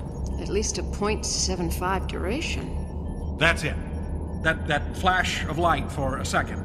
Cheyenne Mountain, billions of dollars, and all we use this facility for is watching man-made meteorites flash on screens like static on an old TV. There have been more significant events recorded. Like that one? Oh my God. Well, that doesn't sound good. Do you mean to say you've never seen an event like that second one? Look, there's another one! All stations to alert status and cross-check on multiple orbits. What is going on, Major? It's like the 4th of July. They just keep coming. Lockdown. All stations transmit all incoming data to ADS centers and confirm ballistic coefficients. Major, it's a simple question. What is going on? I don't know. This has never happened before. I mean, it's Sunday. The commanding officer isn't here. I just do the tours. Can someone please tell me what's going on? No one can. He meant what he said. What we're seeing are thousands of objects in space entering the Earth's atmosphere simultaneously. If this had happened before, we'd all know it. Are they asteroids? No.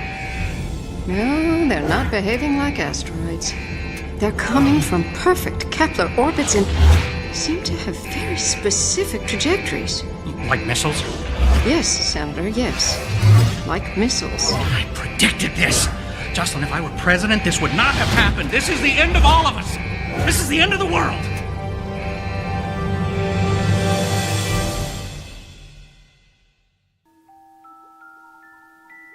Meet Senator Jack Reitzman. Charlatan, fraud, politician. A man with few principles who sees monsters in the closet and enemies in every backyard. He's on a mission to save the world with his own brand of truth. It's a truth he's about to uncover in a place where good and evil have taken a rest to bring something new to a familiar planet known as the Twilight Zone.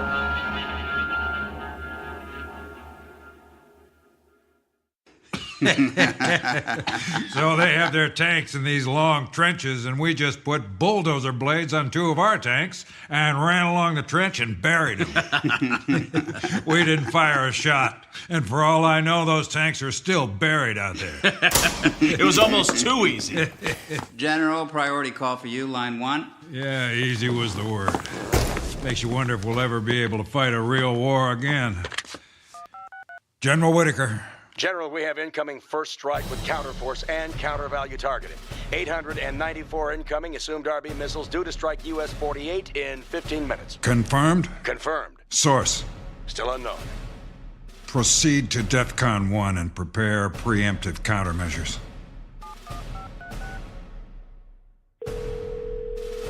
Yes, General Whitaker. Connect me with the President.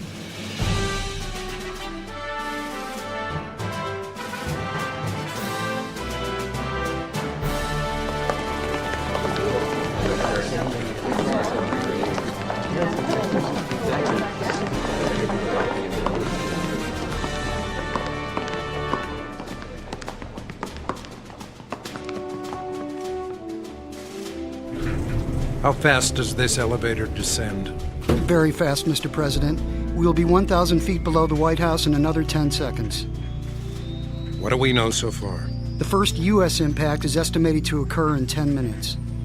Who did this? Russia? China? Who could put up so many missiles at once and with such accuracy? The answer is we still don't know, and they are far from accurate. Meaning? Every country seems to be under attack, but then some aren't. Which countries haven't been invaded? Ireland, Madagascar, Denmark, and Monaco. And everyone else? All targeted somehow. Every part of the world, even Greenland, Samoa, and Antarctica. And is someone going to explain why this is happening? We have the Joint Chiefs of Staff, the CIA, and an expert on this subject on the phone who should be able to help. Dr. Anna Johnson. She's at Cheyenne Mountain right now. She's the top authority on objects in space and atmospheric re-entry. She's our best bet to sorting this out. In the next few minutes, I hope. Anna, you there? I'm here. Anna, this is the President. What can you tell us? There are now about 4,000 objects entering Earth's atmosphere with an angle of attack indicating non-ballistic re-entry with trajectories delivering impacts in the next 1 to 20 minutes across the globe. I was told 10 minutes. Anna, this is the Secretary of Defense. My information was 10 minutes to impact. That's correct. Or at least it was about 5 minutes ago. But now, some of them have sped up, some have slowed down, and some of them have stopped. Have any cities been hit? No. I mean, some of the objects just stopped. Stopped at various altitudes, some 20 miles above the surface of the Earth, and others just a couple of thousand feet from the surface. Mr. President, this is General Whitaker. What's your recommendation, General? Give me the order to shoot them down. Have any of them exploded? No, but some of them have landed. What was the size of the impact? No impact. They actually landed very gently. Where? Where exactly did they land? New York, Chicago, L.A.? Mr. President, I'm not requesting permission to retaliate, but please let us try to shoot them down while we have time. Anna, how many have stopped or landed so far? And how exactly do they stop in mid-air? About 600 of them have landed, and we don't know how they are doing any of this. Any major cities? Mr. President! Generals, stand down. I'm not going to blow up our cities shooting at things that aren't attacking us. Mr. President, the odd thing is they're not landing in cities. They're landing in places that are desolate and unoccupied. Mr. President, we have defensive and offensive capabilities hidden in places desolate and unoccupied across the country. And are any of these objects in those areas? No. Anna, what are these things? I'm not really sure. We have live video of some of them. I'm transmitting it to you now. They appear to be large cylinders about 300 feet in diameter and about 400 feet high. Most are flat on the top and bottom, but a few appear to have a blunt, conical top. Anna, what are they? The surface of the objects are pitted and streaked. No markings or other features are apparent. Wait a minute.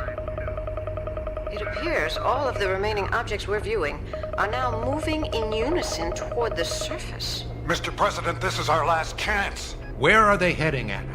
What cities are in danger?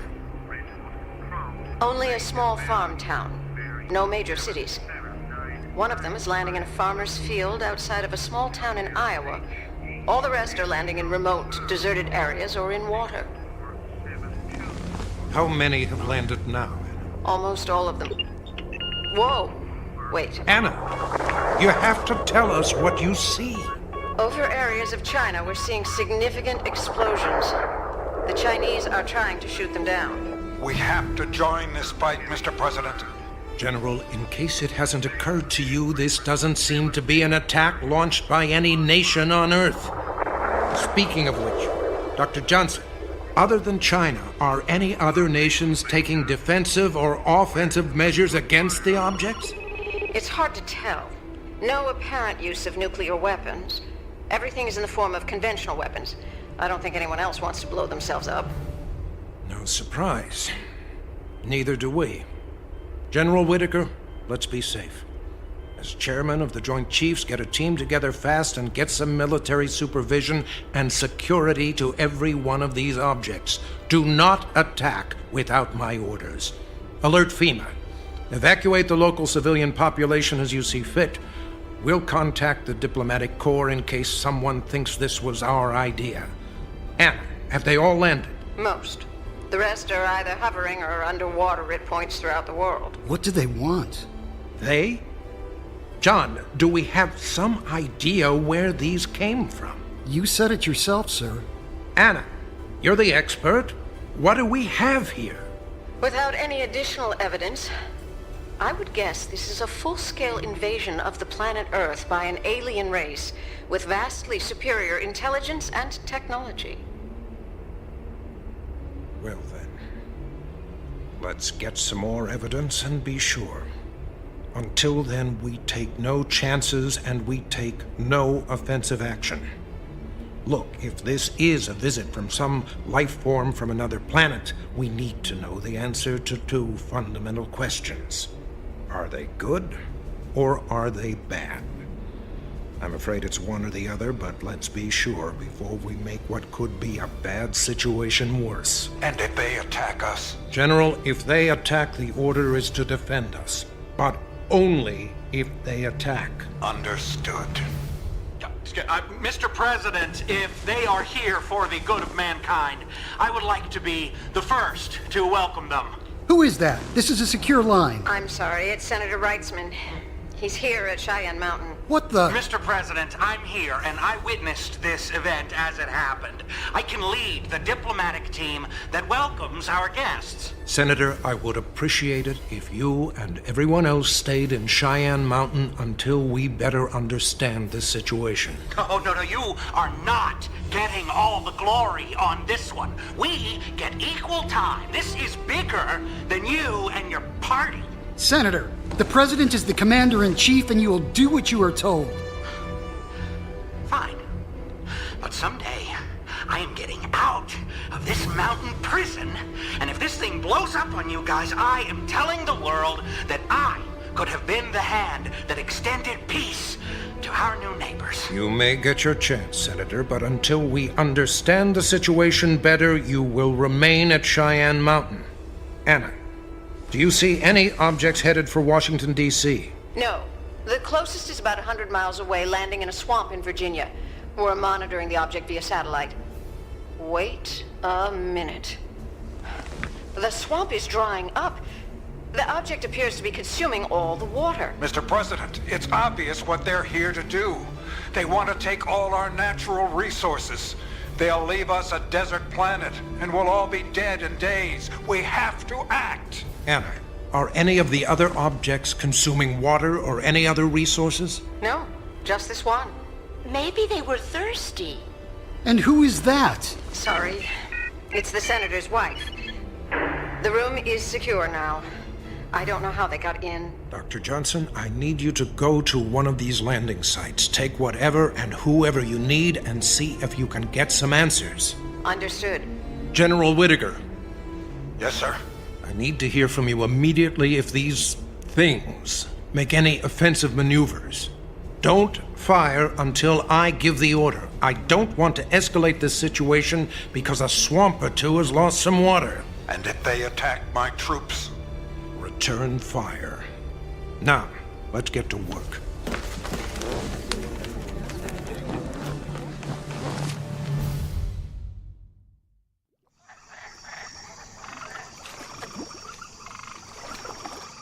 Have you got all the gear in the boat? Yeah. You think today'll be a good day for fishing? It's always a good day for fishing. It's just up to the fishermen.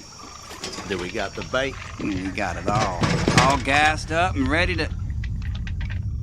What in tarnation?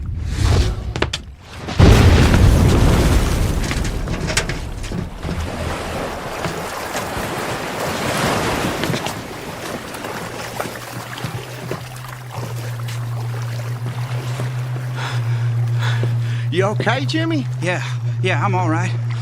Where did that come from? It just fell out of the sky. What is it? Looks like a giant tin can. Tin cans don't fall out of the sky, Bobby. It's on your property, Jimmy. You own it now. I own it? Well, what the hell am I supposed to do with it? Kinda looks like an oversized oil drum. Maybe we should call the sheriff. Oh, what's he gonna do, Bobby? But the same thing we're doing, just sit here and stare at it. I don't like this, Jimmy. We ought to get out of here. Yeah, maybe right. Hey, let's give it a minute. I want to see if something happens. I don't think anyone could move that thing. You're gonna have it sticking out of your lake from now on, man. Gonna ruin the fishing. Just be quiet. I'm thinking. You know, a lot of people would pay good money to see something like this. Yeah? Yeah, I suppose they would. You know, we could charge admission.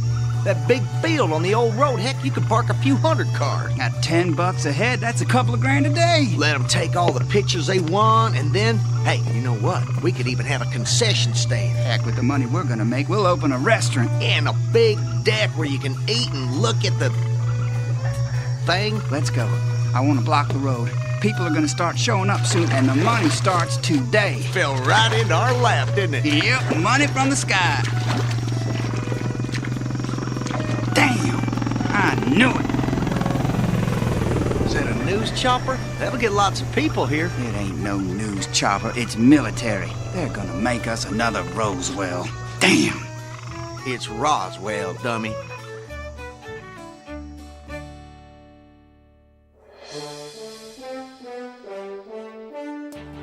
We interrupt this broadcast to bring you a special report.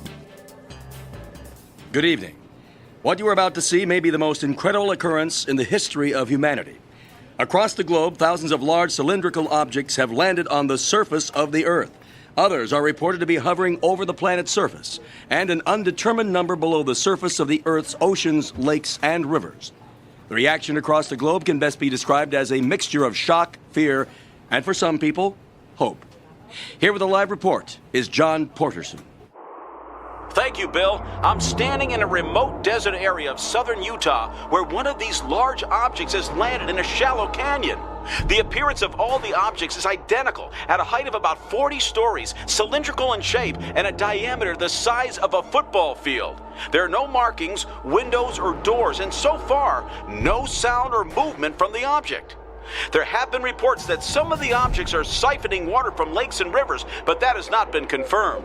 Soon after we arrived on the scene, a battalion of National Guard troops arrived, and they have moved us back some distance from the object.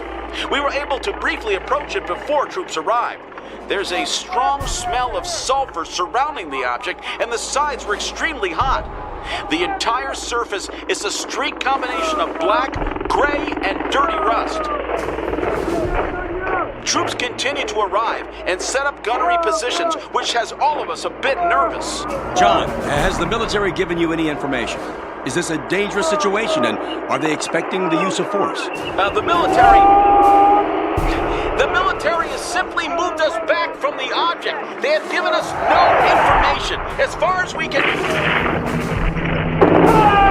The jets are bombing the object! We're moving out of the area! All the gunnery positions have opened fire! Go, go, go!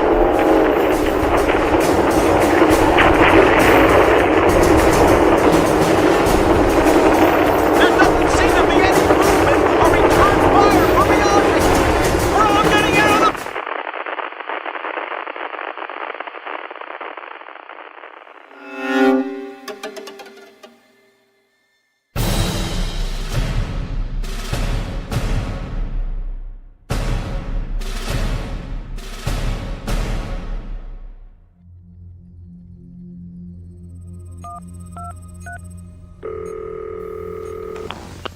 General Whitaker here. General, this is the President. Can you explain to me the situation in the Utah desert? 2 Air Force F-16s launched 8 missiles against the object. They were supported by artillery and small arms fire. Were they attacked? I'm still waiting for a report. Has the object returned fire or been destroyed? No. The object appears to have suffered no damage, and they have not responded in any way. General, what exactly motivated this attack? Who gave the order? No one. It appears the pilots acted on their own. We have to get control of the situation, and that starts with us controlling ourselves. What if these visitors are peaceful? What are they thinking and planning as a result of this attack? Mr. President, with all due respect, if we were to travel to another country for peaceful purposes, we wouldn't show up in 4,000 jet planes. There is nothing about this arrival that can be seen as anything less than an invasion. General, if there is one more incident like this, I am relieving you of command. Now get your forces under control. The whole world's in a panic, Mr. President.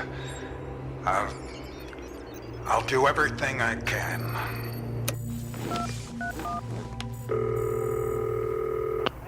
Position 43? Bob, is that you? Yes, Mr. Secretary. Has Dr. Johnson made any progress? I'll patch you through.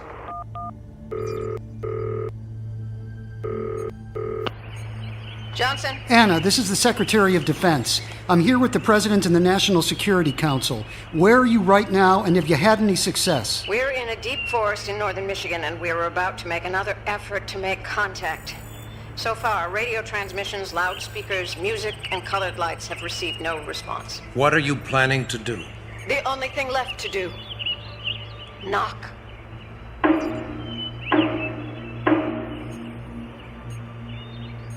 Try it again.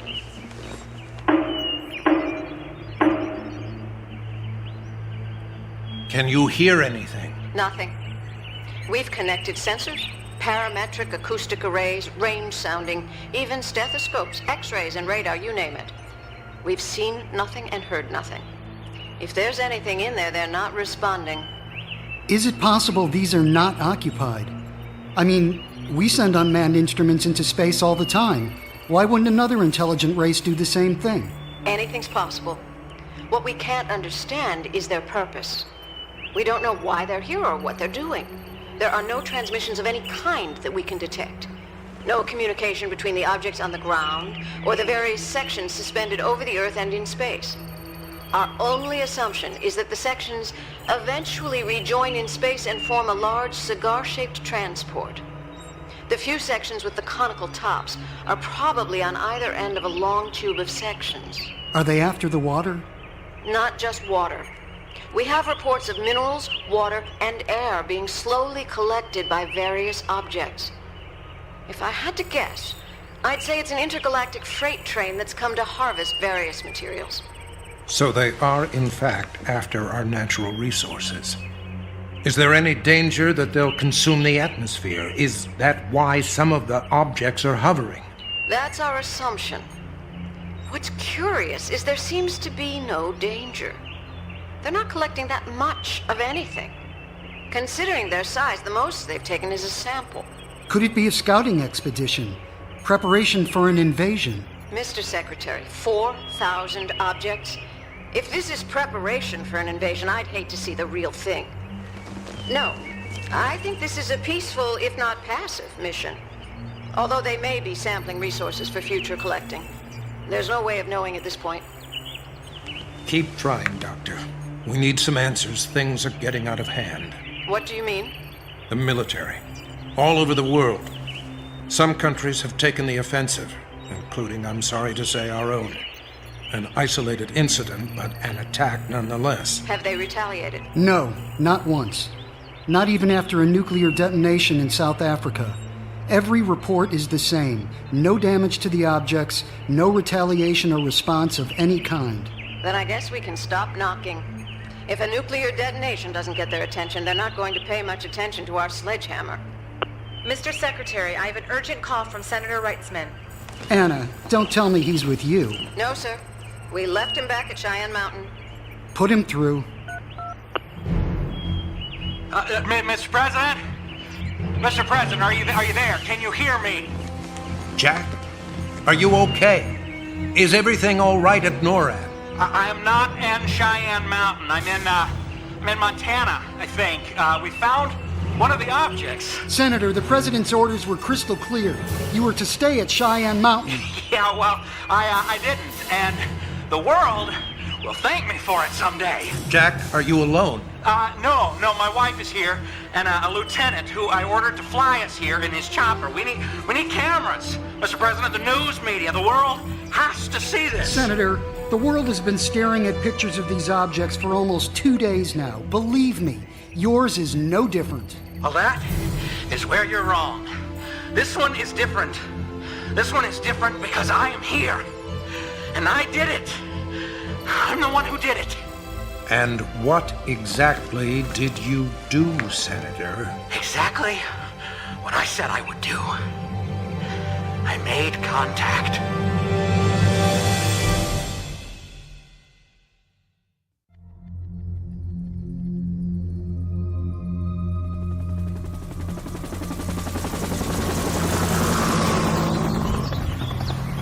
This is Tom Hillridge reporting from southern Montana. In an amazing turn of events, Senator Jack Reitzman claims to have successfully made contact with what are believed to be a highly advanced form of life from another planet. This is the first time anyone on Earth has succeeded.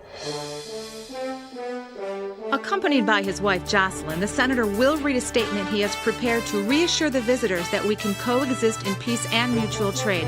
I'm here with James Parker, the owner of the property where the object has landed, who witnessed the landing. Can you tell us what you saw? Well, first of all, I just want to make it clear that this is private property. Now, I know that a lot of people are watching this, and we don't need y'all showing up just yet. Now, the military has it secured, but if the general public wants to come around here, I'm going to have to charge a fee for, insurance purposes and the such. Thank you. Mr. Parker, Senator Reitzman has stated that he has made contact. Have you managed to make contact with an alien life form as well? Actually, no. I haven't seen any aliens. The thing is, it's sitting out there in my lake. Have you spoken to the senator? I don't even know who he is. Thank you, sir. That was James Parker, a local farmer who was fishing when this particular object set down on the shore of his lake. I see there's some commotion over to our right. It appears the senator is prepared to make his statement.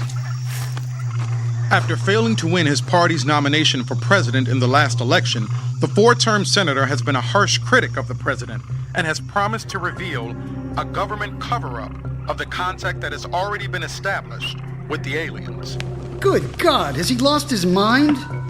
John, this whole situation gets worse every day. No wonder they've ignored us so far. They have to believe we're absolute idiots. What does he think he's going to accomplish with this? I'm afraid we're about to find out. Are we on? Oh, okay. To the people of planet Earth, my name is Senator Jack Wrightsman. I am addressing you today from a mountain pass in North America. Right now, more than 4 billion people are listening to this broadcast. And that's good, because I have good news. We have made contact, and I have a message for our new neighbors. I want to personally welcome you to our planet. Welcome you as friends and partners. We are a peace-loving species, and like you, we are explorers. Together we can explore new worlds, new opportunities, and new frontiers. Now, I would like to introduce my wife, Jocelyn Wrightsman, who made the initial contact. Jocelyn? His wife made the contact? What did she do? Call them on her cell phone? I just hope she tells us what they said. Hello. Today, I feel truly blessed. When I received the telepathic message from the alien, Oh no, she is such a nutcase. I knew they would be kind. So we should be kind too.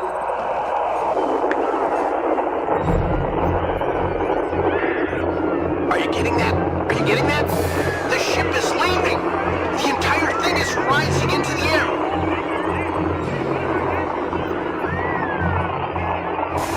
Look out! Look out!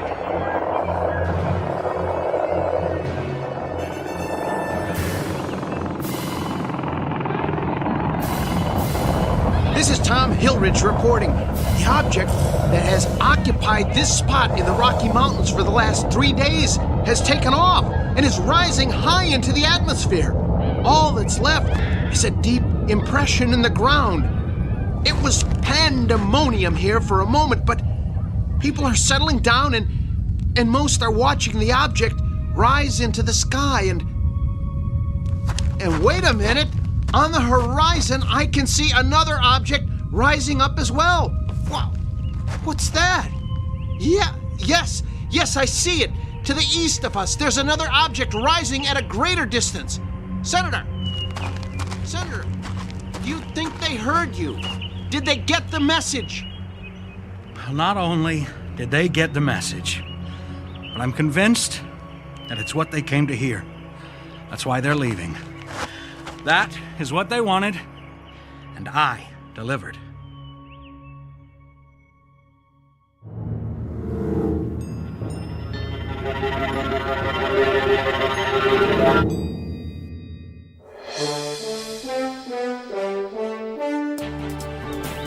It's been a month since the visitors, as we have come to call them, departed from the Earth. To date, there has been no evidence to explain the purpose of this strange and still mysterious visit. I'm here with Dr. Anna Johnson at one of the former landing sites. Dr. Johnson, what have you discovered? So far, nothing. Nothing? What about materials they left behind? Their technology, or their ability to hover silently? We don't have a clue. It didn't seem to matter what kind of instruments we used when they were here or what we do now. They left no evidence. We don't know how or why they traveled here or anything about their technology. Many people are claiming that there is a pattern in their landing sites and that we simply haven't decoded the hidden message yet. We have many specialists trying to determine why they landed where they did, and all we can conclude is that it's a totally random pattern, although they seem to avoid areas where their landing would cause any harm to people. So no one was injured? Not as a result of any of the objects. Unfortunately, we do have reports of more than 800,000 fatalities worldwide due to various and assorted actions taken by governments and the military. Senator Wrightsman has announced his candidacy for president. and continues to claim he was responsible for the departure of the visitors. What did he say that resonated with them? I'm sorry, but objects across the world were departing up to 20 minutes before the senator said a word. And the claims his wife has made about a telepathic message? That's her claim. No one else anywhere had a similar experience, although some people are beginning to come out of the woodwork to claim they did. Do you think they'll be back? It's quite possible.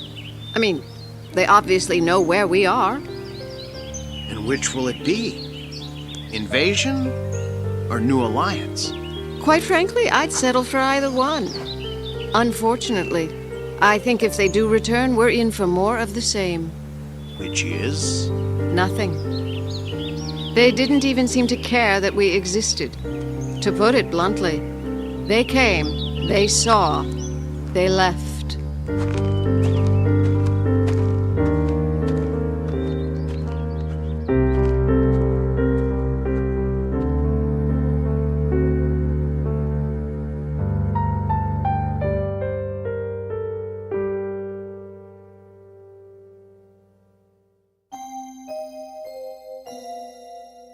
Our first encounter has occurred.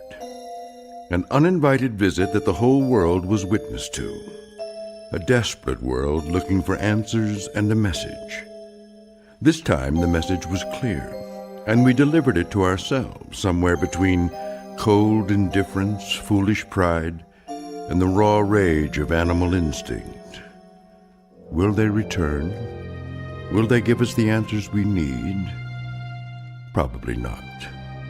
Unless you're willing to take a moment and understand that beyond a special place in deep space and a very important and faraway destination is that favorite alien rest stop known as the Twilight Zone.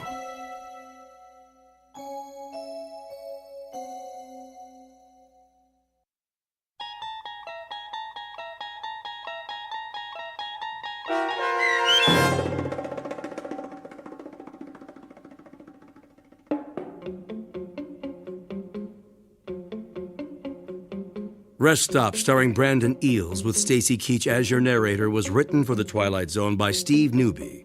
Heard in the cast were Christian Stolte, Danny Goldring, Linda Reiter, Frenette Lebo, Torrio Davis, Jeff Lupitan, Jim McCants, Lisa Wolfe, Jamie Barron, Sean Cooper, Doug James, and Joby Cerny.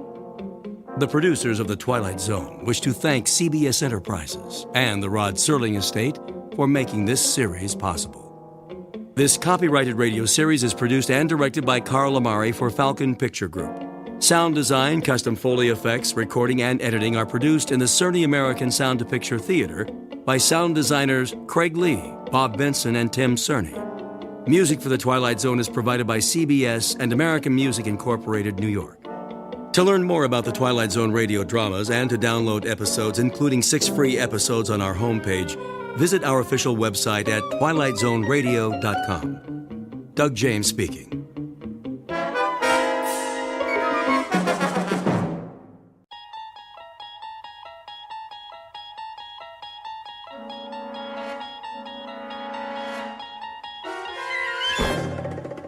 There is a fifth dimension beyond that which is known to man. It is a dimension as vast as space and as timeless as infinity. It is the middle ground between light and shadow, and it lies between the pit of man's fears and the summit of his knowledge. This is the dimension of imagination. It is an area which we call the Twilight Zone.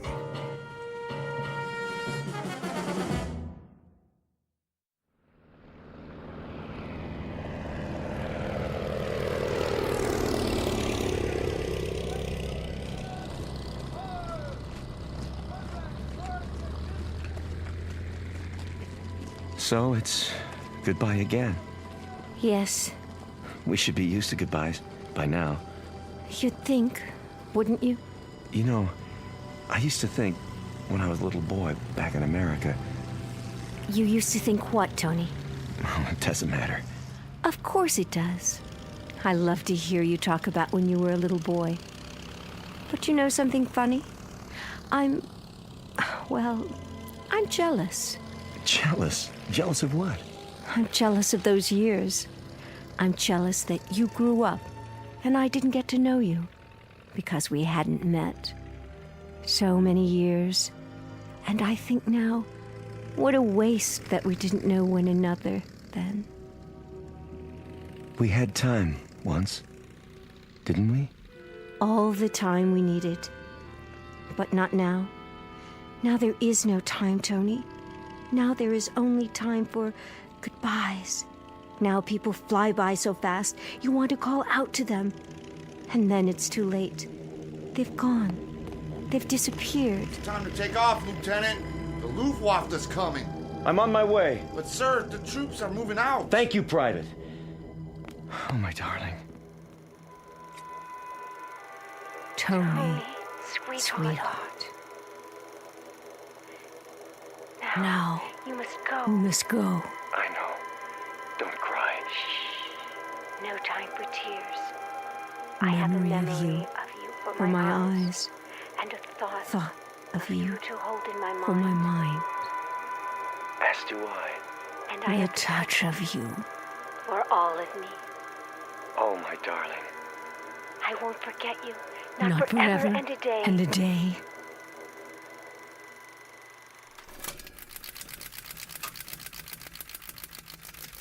Oh, Jerry. Jerry, where are you now? Where? Picture of a woman looking at a picture. Her features alive to everything that appears on the screen. Her lips move and her eyes flash, mirroring every expression, every emotion. The features are exquisite, beautifully chiseled and proportioned. And even in the flickering light, she is easy to recognize. Like the face on the screen, this is Barbara Jean Trenton, movie grade of another era. Once brilliant star in a firmament no longer a part of the sky, eclipsed by the movement of the earth and time. Barbara Jean Trenton, whose world has become a projection room in her home, whose dreams are made of celluloid, struck down by hit-and-run years and lying on the pavement, trying desperately to get the license number of fleeting fame, somewhere on a side street, in the Twilight Zone. And now the Twilight Zone and our story, The 16mm Shrine, starring Kathy Garver, with Stacy Keach as your narrator.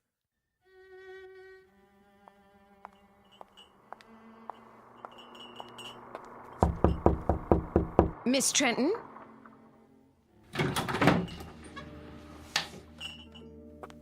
Miss Trenton? Miss... What is it, Sally? Oh, I didn't see you standing there. It's so dark in this room. Would you like me to open the drape? No, thank you. What is it that you want? I brought you a snack, Miss Trenton. You always used to have a snack this time of day. Just put it down on the table. Yes, miss.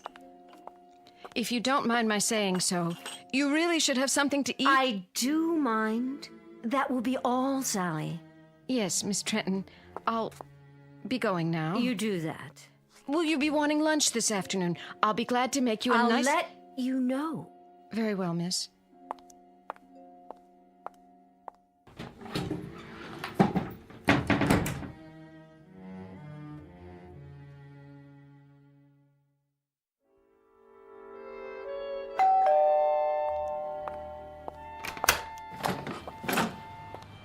Oh, Mr. Weiss. How are you, Sally? Perfectly fine. In the den, is she? Yes, sir. Mr. Weiss, Yes? I'm worried about her. I'm worried that... Well, you see... I'll see how she's doing. But you don't understand, Mr. Weiss. It's getting worse, much worse. I go in there and...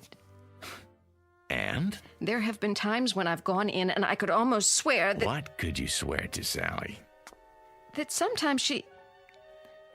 Well, she's not in the room at all. She's up on the screen. But she is, isn't she? You know those old films she's watching are her films, right? I do, yes. But I take your point. She's been in there too much, and it's disturbing you. That's perfectly understandable. I tell you what. Let me talk to her. Would you? Yeah, just give me a minute. Of course, sir.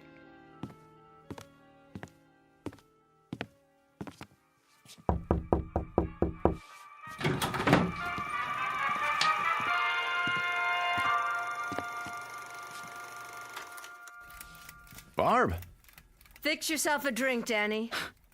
it's 11 o'clock in the morning. So, it's 11 o'clock in the morning. What about it?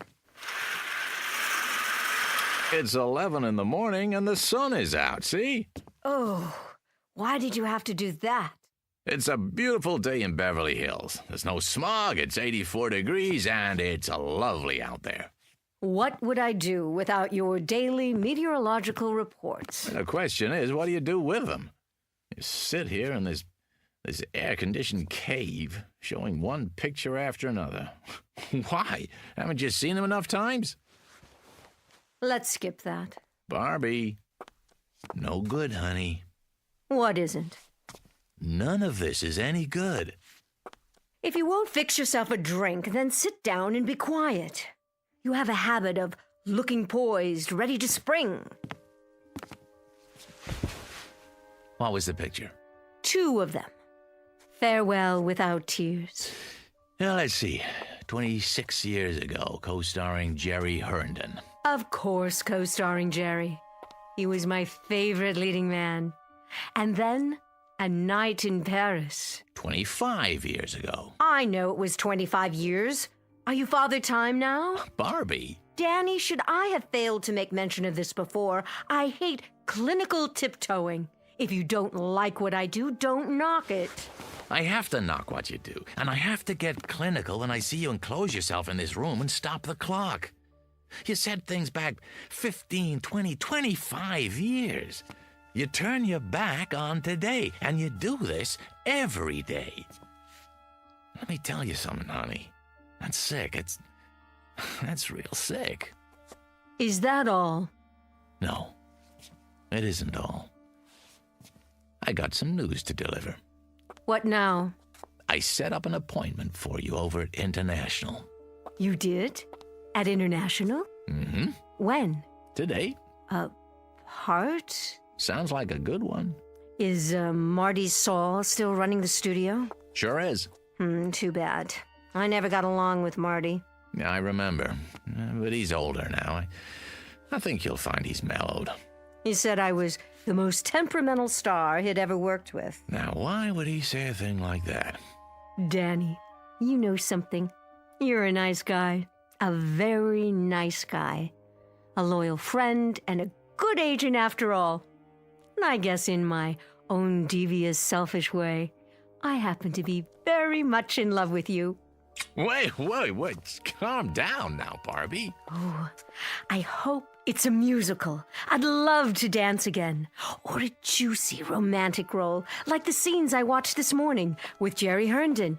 See his photograph here? Yes, I see it. I did 3 pictures with him. I know. Oh, mon capitaine, tell me about your country of America. A Night in Paris, remember? Jerry was a young American lieutenant. I was Claudette, the little French girl. Age 19. Go to the devil, Danny. Barbara Jean, it's a beautiful day today. The sun is shining, and it's a brand new world. A new world, get it? It's 25 years away from A Night in Paris, and 26 years away from A Farewell Without Tears. This room is dark and cold and full of cobwebs. Now get up and go outside, honey. You'll be surprised at what you see. Huh? Pleasantly surprised, I promise. And don't you dare let me catch you looking at old photographs on the wall anymore, or in the mirror either. Now, I'll meet you in Saul's office at 3 o'clock. Do we understand each other? We do. Good. In fact, it's more than good. It's absolutely, positively great. Danny? Yeah? Thank you. Yeah, well, don't thank me yet. Just be there.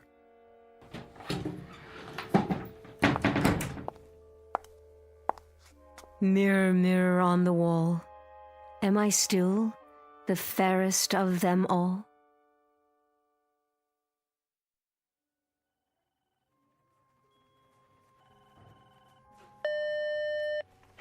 Yeah. Mr. Weiss, sir, and Miss Trenton? Sign him in.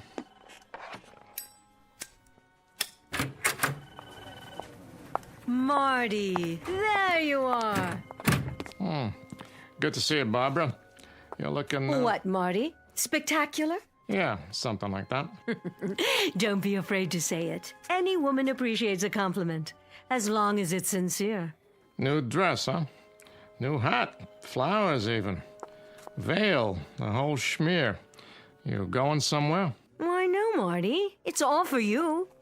I believe you know my agent, Mr. Weiss. Yeah. How you doing, Danny? Fine. And yourself? Sit down, please. My, you've redone your office. Did he tell you about the part? Not exactly. I think it fits you. It's not big, but it'll be a nice showcase. How big and how much of a showcase? I meant to tell you, Barbara, it's not the lead, more like a special cameo appearance. Very special. Surely Danny's told you what my requirements are. Mm-hmm. Why is it, Barbara, you and I always get off on the wrong foot? And what foot is that? The one in your mouth? Oh, excuse me, that's a cigar. Still smoking those nasty things I see. We always seem to fight. Doesn't that always seem to be the case? We begin by fighting. I'm still waiting to hear about the part, Marty. Raise the veil. What? On your hat. Go ahead. That's it. Uh-huh. Perfect. What do you mean? You play a mother. How old a mother? No, that's not the point, Barbara. 40-ish. But very vibrant, very alive. As opposed to what? A corpse?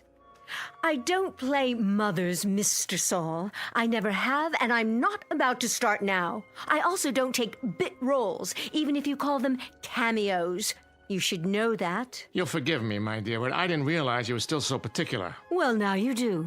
At least I would think you'd look at the part. That would be a waste of my time. Look, I think we could at least take the script home with us, Barbie. You take the script home with you, and you play it. I didn't like this crude, tasteless man when I was under contract to him, and I don't like him anymore now. And especially when he offers me a fast walk-on. And you, Miss Prima Donna, I got news for you. You may think you're still the #1 lady on top of the heap, but you got it wrong. You're just an aging broad with a scrapbook. And any part you get at this studio won't have to go through an agent. You can set it up with a community chest, because it'll be charity. Barbara, wait! Remind me someday, Saul. Remind me when you've gone over the hill and you're down on your hands and knees. Remind me to give you a swift kick, just so you'll know how it feels.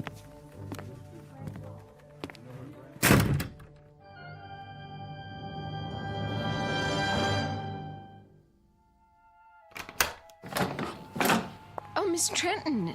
And Mr. Weiss, I didn't expect you back so soon. That will be all, Sally. Yes, miss. You'll excuse me, Danny. I'm going upstairs to rest.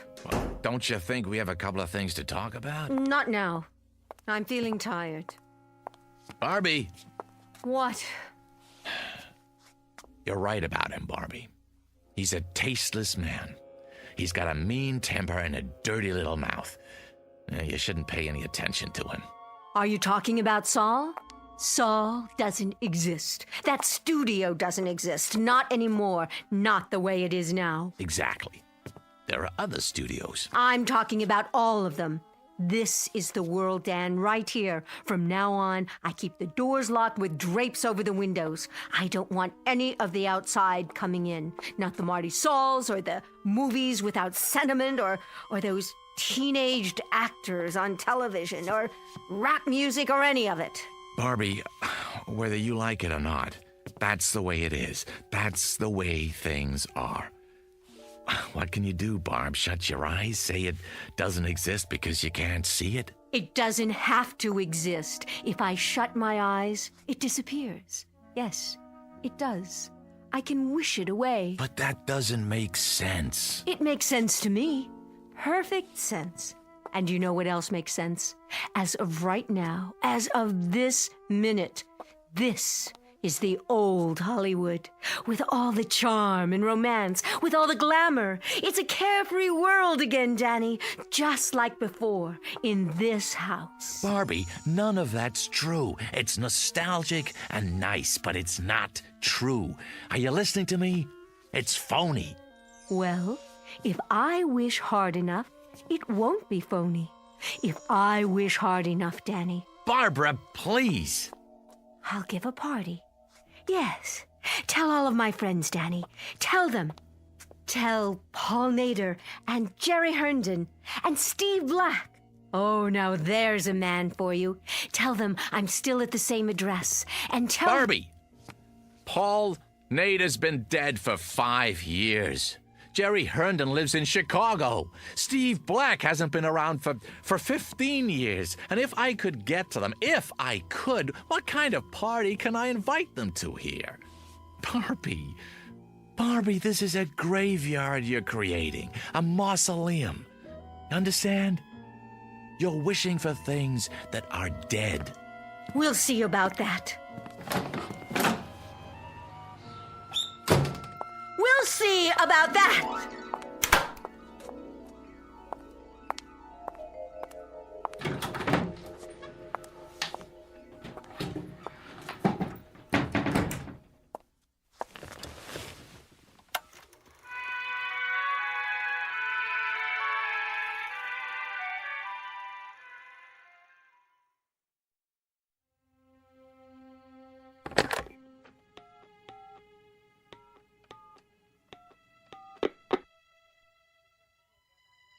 Mr. Moser, please. Tell him it's Danny Weiss. Hey, Walt. Long time, huh? No. I didn't go to the awards. Congratulations, by the way. Heck of a picture. Yeah. Say, listen, Walt. I got an idea, and I wanted to run it by you first, before I shop it around. Yeah, that's right. Yeah, nobody yet. Well, you know the actor who just won for Best Supporting? Uh-huh. Well, About Time is right. Yeah, he's all over the talk shows, giving interviews left and right. No, I don't represent him. But he's been in this business a long time, started as a teenager. I know, at your studio. That's why I'm calling. See, here's what I think's gonna happen. A brand new interest in the greats of our industry who made it what it is today. I can see it coming. Not nostalgia exactly, but a wave of appreciation, reevaluation. So I was thinking, why not put together a special project just for them? The ones who've been out of the limelight a few years. Stars who never got an Oscar but deserve to. Yeah, I tell you, the media will lap it up. Yeah, no, I don't have a script yet. Uh-huh. Yeah, I suppose so. I'm a sci-fi fan too. Sure I am. Yeah, so it makes... So make it like Star Wars meets, I don't know, On Golden Pond or something. I'm just riffing now, but... Really? You never saw it? Oh, great flick. Hepburn Fonda. No, Henry. Yeah. Yeah, a whole generation that... Well, they would if you set it up right. The what? Oh, a series of pictures, huh? Uh-huh, based on video games. Yeah, I see. Well, of course they have to be young. Still, when you think what a great name could bring to the package, well, Barbara Jean Trenton, for one. No, she's not dead. No, I assure you. A highlights reel. Yeah, I don't think she'd mind. Sure, I understand. Well, give me a call when you get back in town, huh? Yeah, well, looking for it. All right, take care now. Yeah, you too.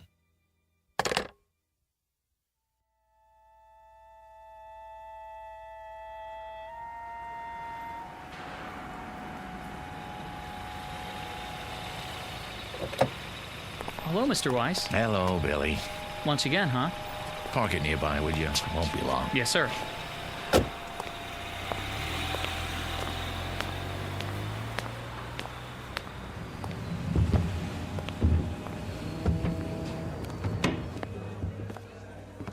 Ah, good afternoon, Mr. Weiss. Table for two? Not today, Jimmy. I don't need it, after all. Very good. I'll get your waiter. I don't have much of an appetite, just the bar. Of course.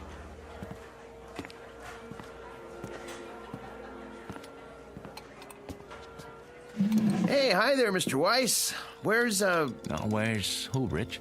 Well, you'll excuse me saying so, but the place has been buzzing. I heard you're bringing Barbara Jean Trenton for lunch. Some kind of celebration. Ah, well, there's been a change of plans. Oh, well, the reason I mention it is I was going to ask her for an autograph. You think she'd have minded?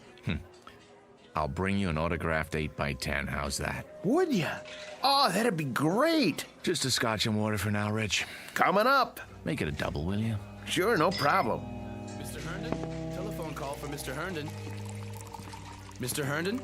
Telephone call from Mr. Herndon. Oh, hold on. Did you say Herndon? Why, yes, sir. Well, that wouldn't be... No, forget it. Pardon? Why, it's not for a Jerry Herndon, by any chance. I wouldn't know, sir. Well, I was just wondering. Jerry Herndon. Sounds familiar. Didn't he used to be in the movies, too? Sure did. A long time ago. Telephone for Mr. Herndon. Right here, son. Jerry? You can take it at the bar, sir. Thanks. Oh, and this is for your trouble. Thank you. I'd know that voice anyway. I don't believe I've... Danny? Danny Weiss? What in the world are you... I just stopped in for a drink. Oh, same here. Couldn't forget this place, like old times. Old times is right. What are you up to these days? Oh, still in the business. What else do I know how to do? Listen, can I buy you a drink? I'll buy you one. Come on, sit down. Talk about a coincidence. I was just mentioning you to someone. Pull up a chair. You'd better take that call. Forget it. They'll call back. We've got a lot of catching up to do. Listen, Jerry, there's something I want to talk to you about.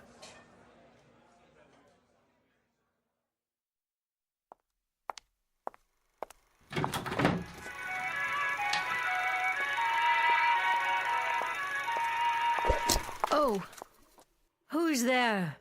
Only me, miss. What have you done? Very sorry, miss. I didn't see you sitting there. I must have tripped on the electrical cord. Shall I plug it back in? Thank you, no. I'll take care of it, Sally. And Sally. Yes, miss. I'm locking the door to this room. I don't want to see anyone. I understand, miss. Sorry.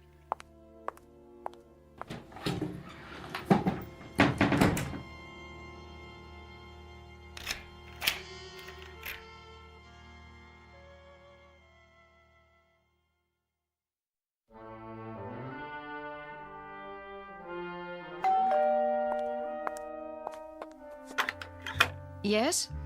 It's Mr. Weiss. Oh, Mr. Weiss. Can I come in? Yes, sir. Miss Trenton? In there. How is she? I wish I could tell you, Mr. Weiss, but I hardly see her anymore. Sometimes her bed's not even slept in. What are you talking about? She's in that room all the time, day and night. And a couple of times when I've gone in, I tell you, Mr. Weiss, don't think I'm going out of my mind or anything. But I swear to you, I can't see her. Only her picture up on the screen. Well, none of that matters now. There'll be a gentleman over here in a little while. A Mr. Herndon. Jerry Herndon? The one who played opposite Miss Trenton? That's the one. He's in town on a business trip. I thought it might do her good. Take him into the den, will you, Sally, when he gets here? I will, but it won't do any good.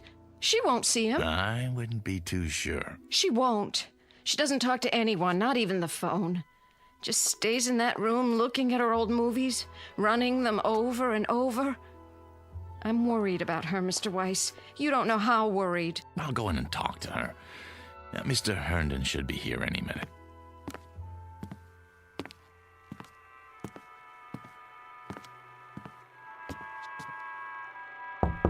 Go away, Sally.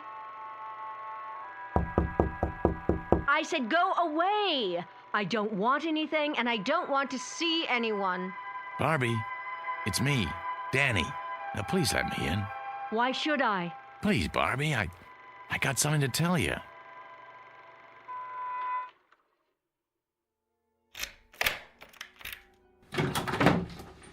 There. Are you satisfied? Barbie? What's the matter, Danny? Don't care for the merchandise? Looking a little worn? The merchandise is beautiful as always, but it looks tired. Looks as if it hasn't slept in days. It needs some air and sun. Outdoors on the tennis courts or by that pool you never use. I have everything I need in here. I'm quite satisfied, thank you. Hail and farewell, Daniel. The door's the one you used when you came in? I have some good news. Oh, do you? What is it? Has my house been declared an historic monument? A friend's coming to see you. A friend? All my friends are dead, retired, or forgotten. You told me that yourself, in no uncertain terms. Oh, this one's very much alive, and he'd love to see you. Tell him I'm not receiving. It's Jerry Herndon. Jerry? Dan, you don't mean it. I do. Where is he? What's happened to him? Nothing's happened to him, I promise you. You'll see for yourself. When? Any time now. I happened to run into him.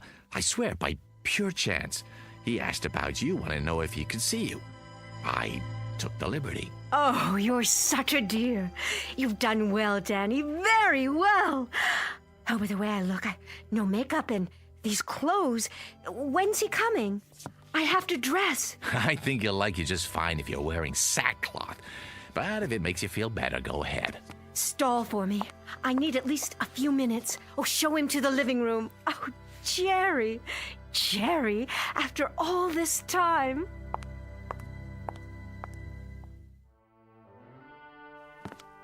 How is she?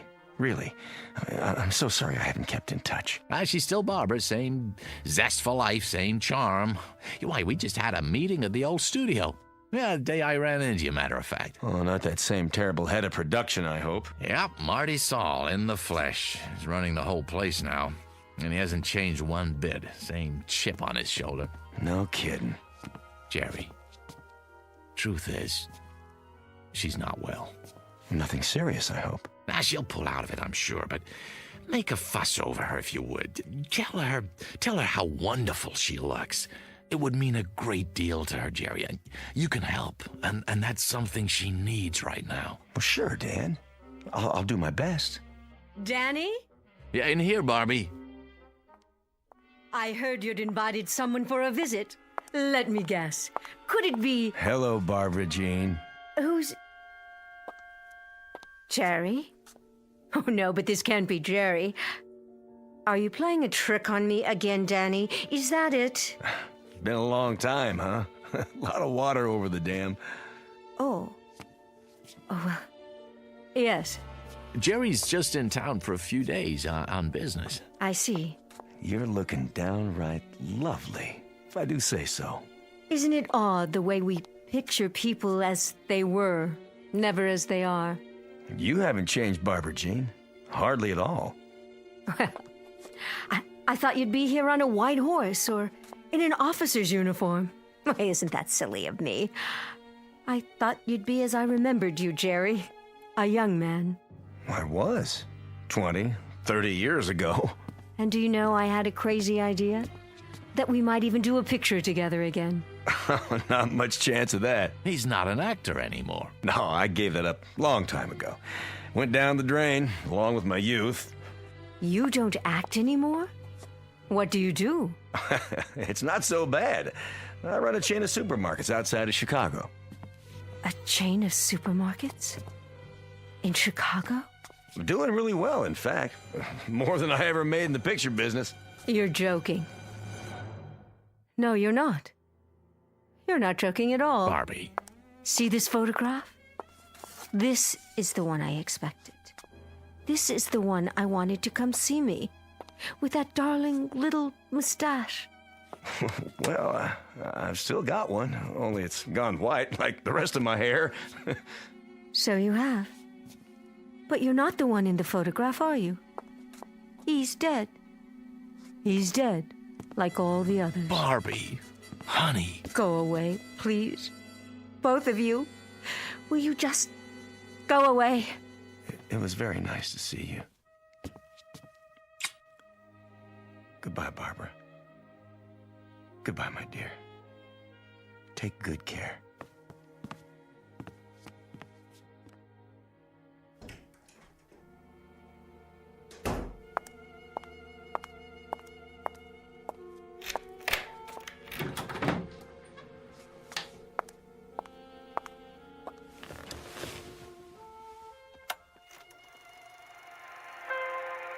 Jerry.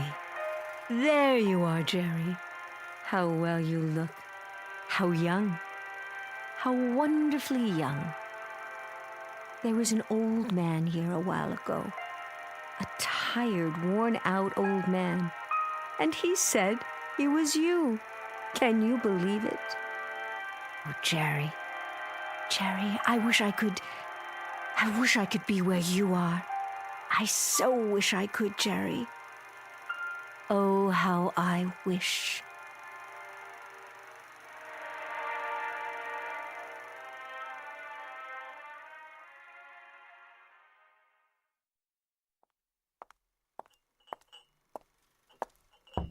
Miss Trenton? I brought you a little snack, Miss Trenton. Coffee and sandwiches. Wouldn't you like some?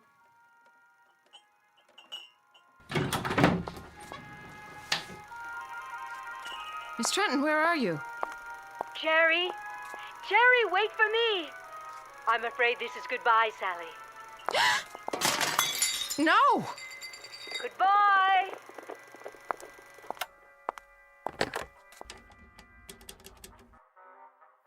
Mr. Weiss, sir, I think you'd better come over here right away.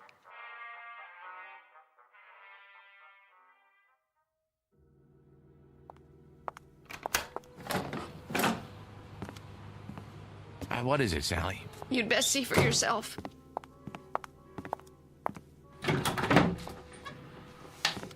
Sally, I don't see anything. What's the big mystery? That's just it, Mr. Weiss. I don't see anything either. She's not here anymore. Was the projector running? It was. When was that? About an hour ago. Who shut it off? I did. Then I called you. Well, if you looked in her room, maybe she's taking a nap. That's the first place I looked. Then I went to every room in the house, even the pool in the yard. She's not here. At least not in the way you'd mean. You know how to work this thing? It's just that little switch there. Are you going to run it, Mr. Weiss? Yes, Sally. I'm going to run it. Mr. Weiss, I can't stand to watch. I don't know what I'm going to see. Shh, quiet. All right, darlings, that's enough for now. Let's go outdoors. We'll finish our cocktails by the pool. Everyone go ahead. I'll be right with you as soon as I change out of these heels. What is this film, Mr. Weiss? Not one that I've ever seen. It's funny, it doesn't look like a set. Wait, those French doors, I'd swear it's this room. This one right here. It can't be. But it is, Mr. Weiss, it is. Look at that scarf. She bought it only last year, and those shoes? They're the ones she wore when Mr. Herndon came by. Barbie! Barbie, please! What? It's Danny. Please, don't do this. Danny? Oh, there you are. Care to join us? The old gang's here. We're going to have such a time, just like we used to. You know I can't do that. I can't just step into a movie screen. It isn't real. None of this is real. Well, then, goodbye, Danny. Be a dear and hold on to my high heels for me, will you? I can't very well swim in them. Barbie, don't! Keep them to remember me by. Jerry! Where are you? Barbie, please. Over here by the bar. I just stopped to freshen my drink. Care for another one, Barbara? Oh, don't tempt me. Now we simply must go outside. Everyone's waiting. In that case, race you to the pool? You're on! Barbie, come back! Come back! Sally, these shoes by the French doors, you didn't drop them here, did you? No, Mr. Weiss. And this scarf on the patio? No. Well, they must be Barbie's then. I guess I'll just have to hold on to them.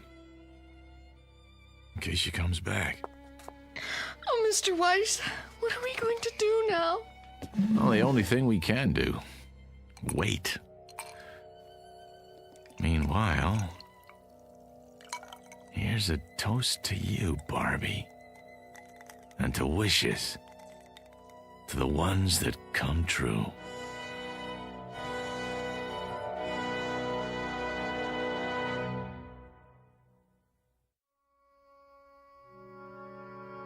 To the wishes that come true.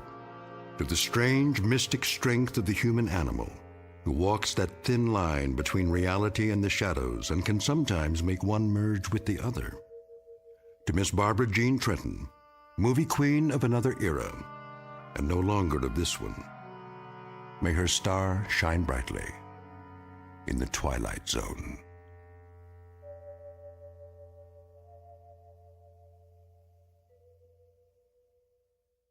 More from the Twilight Zone after this. Hi, this is Carl Amari, producer of the Twilight Zone radio dramas. I'd like to take a moment to tell you about our official website at twilightzoneradio.com, where you'll get the latest news and information on these Twilight Zone radio dramas. Plus, at twilightzoneradio.com, you can digitally download 3 free episodes or any of our episodes for only $1.95 each. In this age of ever-changing technology, we've decided to make these episodes instantly available to you by making the Twilight Zone radio dramas a digital download-only series. This means that this series will no longer be offered on CD. The CD collections at our website are now being offered while supplies last at buy one, get one free. So be sure to get your favorites before they're sold out. Be sure to visit us often, and I'll see you in the zone.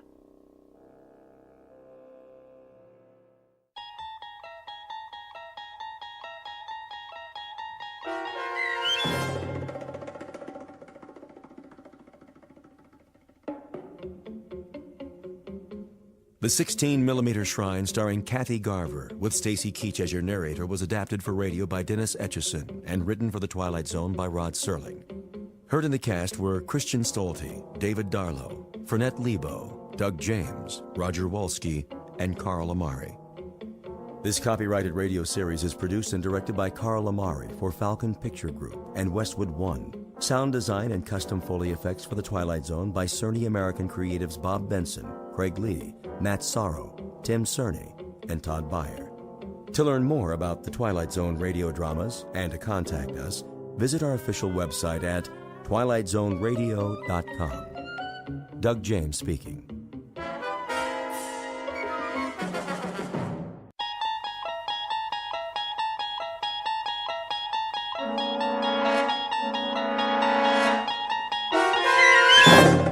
You unlock this door with the key of imagination. Beyond it is another dimension, a dimension of sound, a dimension of sight, a dimension of mind. You're moving into a land of both shadow and substance, of things and ideas. You've just crossed over into the Twilight Zone.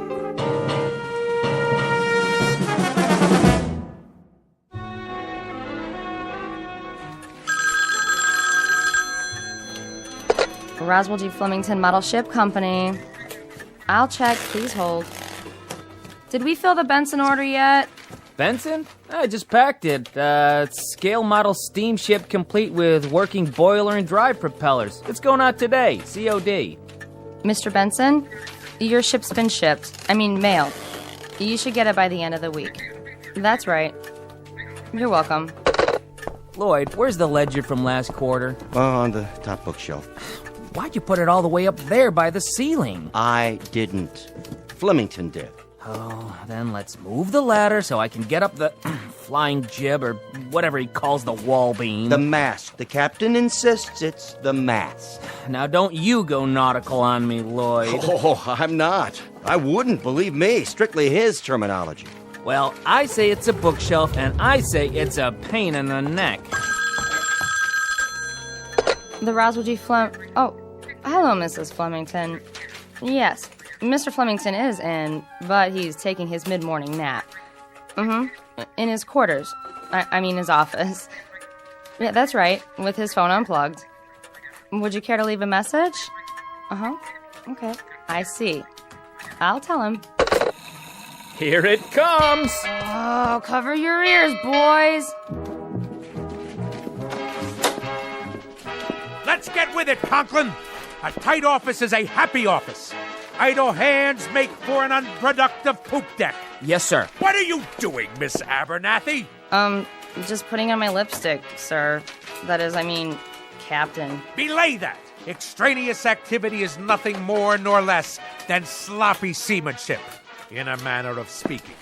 You there! Fenstmacher! Aye, aye. Keep an even keel, in a manner of speaking. Let's keep an even keel here, man.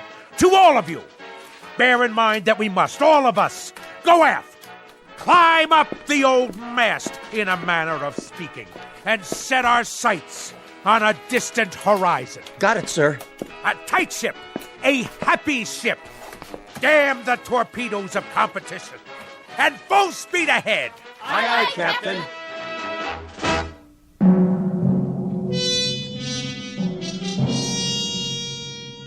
This is Roswell G. Flemington. 220 pounds of gristle, lung tissue, and sound decibels. He is, as you may have perceived, a noisy man, one of a breed who substitute volume for substance, sound for significance, and shouting to cover up the readily apparent phenomenon that he is nothing more than an overweight and aging perennial sea scout, whose noise-making is in inverse ratio to his competence and character. But soon our would-be admiral of the fleet will embark on another voyage, this one in an uncharted and twisting course, headed for a distant port called the Twilight Zone.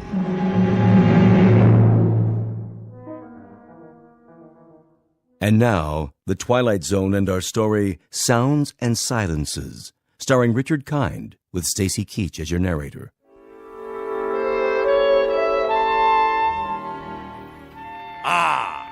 Clear skies, visibility unlimited. And now, for something a bit more bracing. You may enter. I forgot to tell you, sir. Yes? What? Speak up. I forgot to tell you that your wife called. Oh, she did she? Yes, a little while ago. She's on the phone again now. Would you like to take the call? Oh, I suppose so. See how the home fires are burning. What's that? I said I'll plug in the extension. Yes, sir. Here, madam. Yes? Yes? What noise? Oh, well, it's a most excellent recording, actually. Flight sounds of aircraft leaving the carrier Hornet. No, I can't turn it down. It has to be heard at realistic levels. Speak up! What is your request? Talk? About what, pray tell? Well, then talk away. Very well, later. Of course I shall be home for dinner. Yes, of course, I'm quite sure. Goodbye.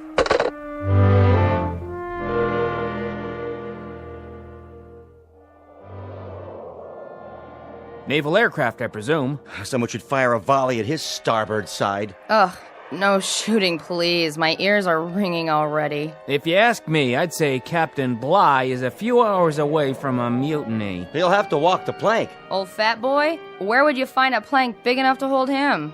All those kamikazes they threw at us during the war, wouldn't you think just one of them would have hit him? One of these days, all that noise is gonna come back and bite him. I just hope I'm around to see it happen.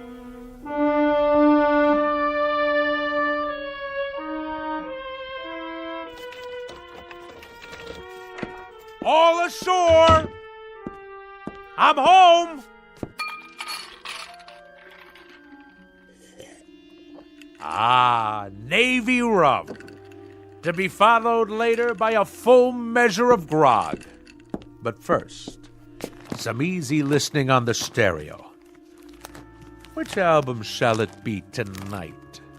Sounds of submarine warfare, great squalls of the North Atlantic, cruising on a windjammer, engine rooms of the great destroyer. No. Wait. Here it is. Perfect!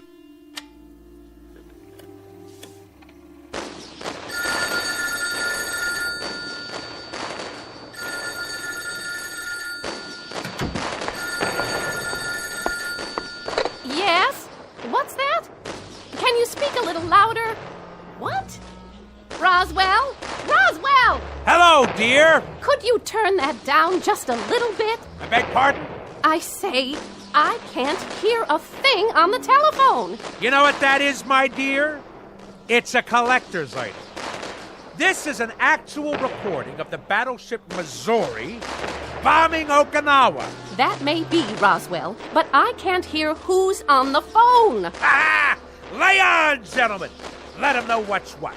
Fire at will, and by the good Lord Harry, we'll show 'em how a man's Navy treats aggression. Who did you say is calling? Who? Just a minute. I'm afraid you'll have to call back.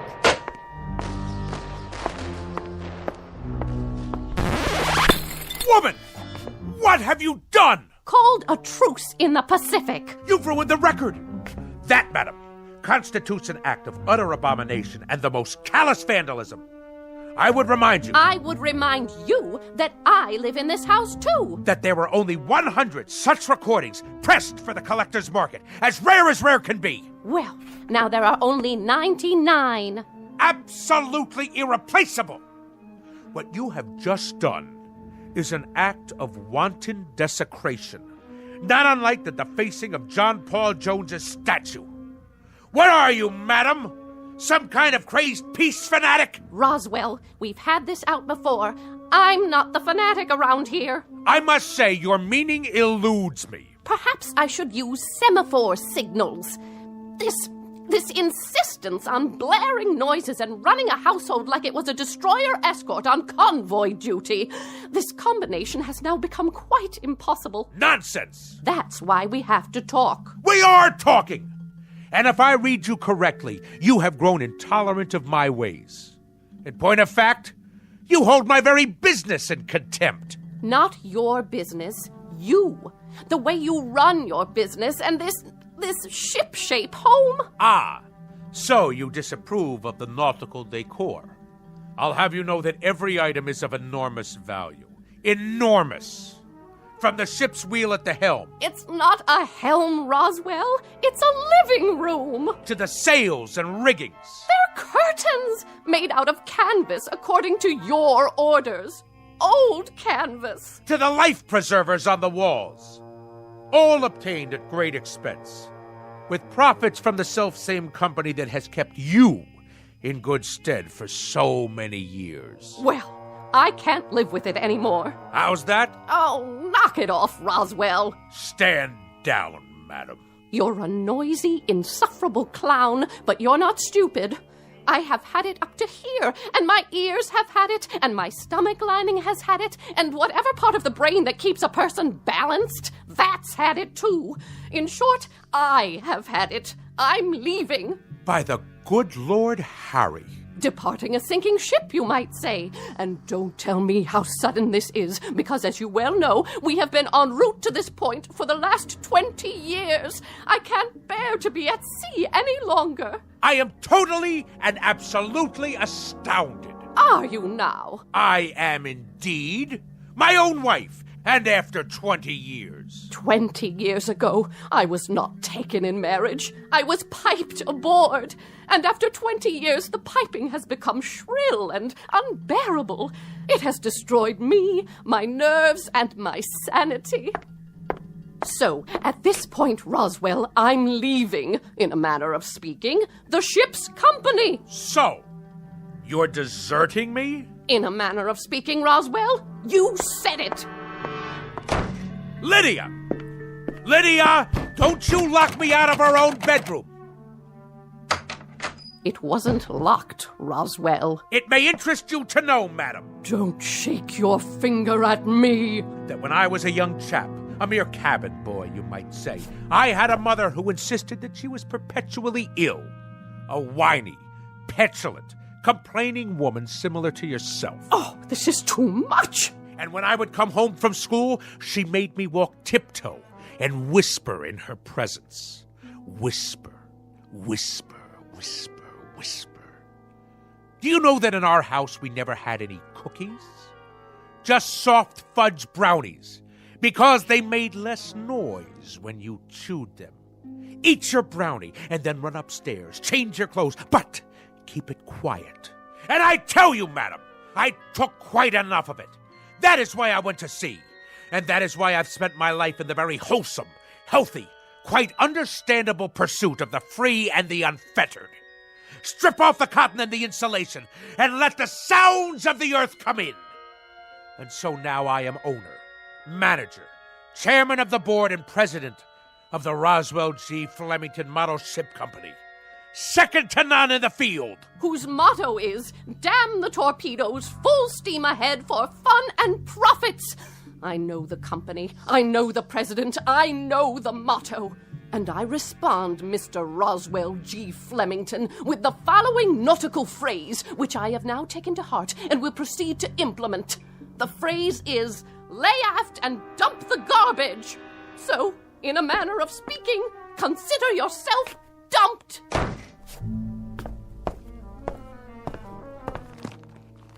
Sounds of a three-masted schooner in the South Pacific. Perfect. Good riddance, madam. If the truth be known, I have never liked you. I have simply suffered your presence. If there is one thing that sticks in my craw, that thing is a landlubber. So, madam, in a manner of speaking, get ashore. Do you hear me? Get ashore now! I have never, marked you, I have never in my entire life felt so free, so unencumbered, so absolutely fulfilled. In the parlance of naval language, in a manner of speaking, the situation is 4.0. My decks have finally been cleared. I intend to enjoy myself topside for the rest of the evening.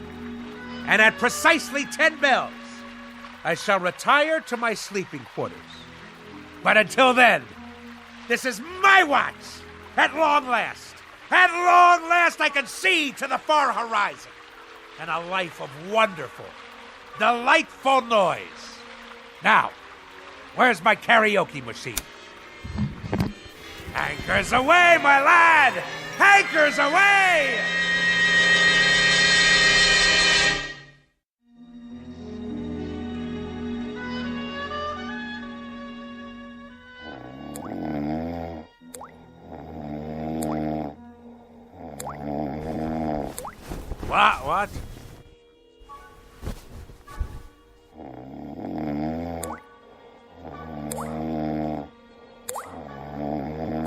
What? What? What? A leak in the cargo hold? All hands on deck! Oh, where's it coming from? The blasted bathroom sink. There. The shower. Off, I say, off!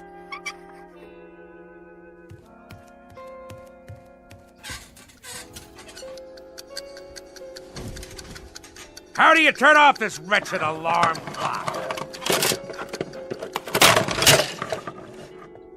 Oh, my decks seem to be, in a matter of speaking, listing a bit. Where are my Navy cut cigarettes?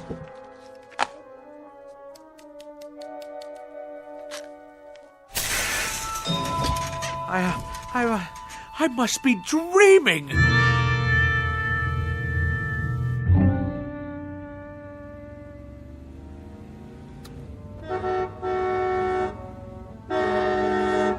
Go around! Pass, you imbecile! That's right! Run the red light! No noise laws in the city at all anymore. Any rattletrap is permitted on the streets. At last, my turn to make my way through the flotsam and jetsam.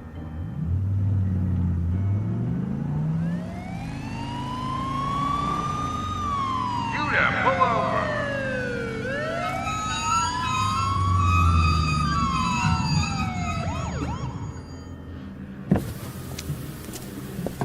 License and registration. Certainly, officer. Happy to oblige. My duty is a civilian. Here you are. Mr. Flemington? Roswell G. Flemington, of the Flemington Model Ship Company. Perhaps you've heard of us. Purveyors of the finest in maritime collectibles. A Navy man, are you? Coast Guard? Merchant Marine? Something wrong with your car? Why, no. No, not at all, thank the good Lord Harry. Now, this boat has kept me afloat for many years now. Hydromatic V8 with overdrive. Though the engine seems to produce a most curious sound this morning. Like a motorboat every time I step on the gas. No, it's more like a tug, I should say. Like a tug hauling an ocean liner to the dock. On your way to work, are you? I am indeed. And if you wish to cite me for speeding, you'll have difficulty proving it in court. A great deal of difficulty. At no time have I exceeded 15 knots. Point of fact, that's an impossibility. Considering the sounds of strain emitted by this engine. I didn't stop you for speeding, sir. Oh, good. Well, I'll be on my way. I stopped you because you were going so slow. You did? Oh, I see. Well, then that's all very well, then. Why are you driving so far under the speed limit? Why? It's as I said. This craft obviously has a few bolts loose somewhere. I tell you, I've never heard such a racket from the engine room. Then I'd suggest you take her into port somewhere. There's a gas station on the next block. They do repairs. But frankly, sir, the car sounded just fine to me. A real classic. You got a cherry piece of Detroit iron here. Lots of horses under the hood, huh? Anyway, try to keep up with the flow of traffic, would you, Mr. Flemington? Good day to you.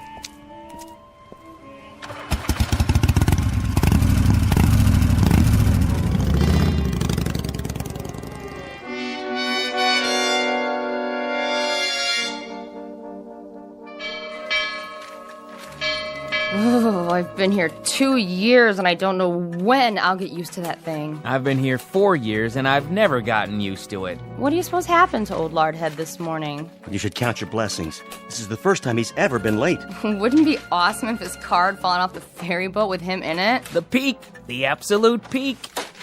Thus endeth the dream. Good morning, Mr. Flem. That's the first time he's walked in without telling me that the smoking lamp was not lit and we had to move full speed ahead toward the shores of prosperity. Maybe he's sick. Something incurable, like barnacles on the brain. That's very odd. That's very, very odd. I've been here 10 years, and that's the first time he's ever looked frightened.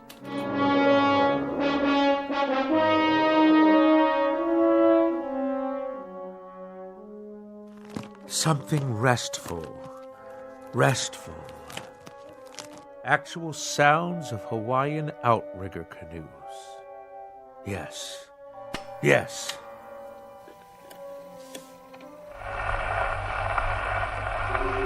Ye gods! This record is defective! Fresh air, that's what we need. The great outdoors, the smell of salt spray in our nostrils.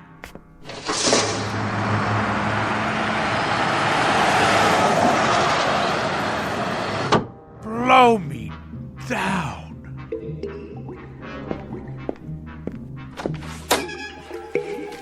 Conklin!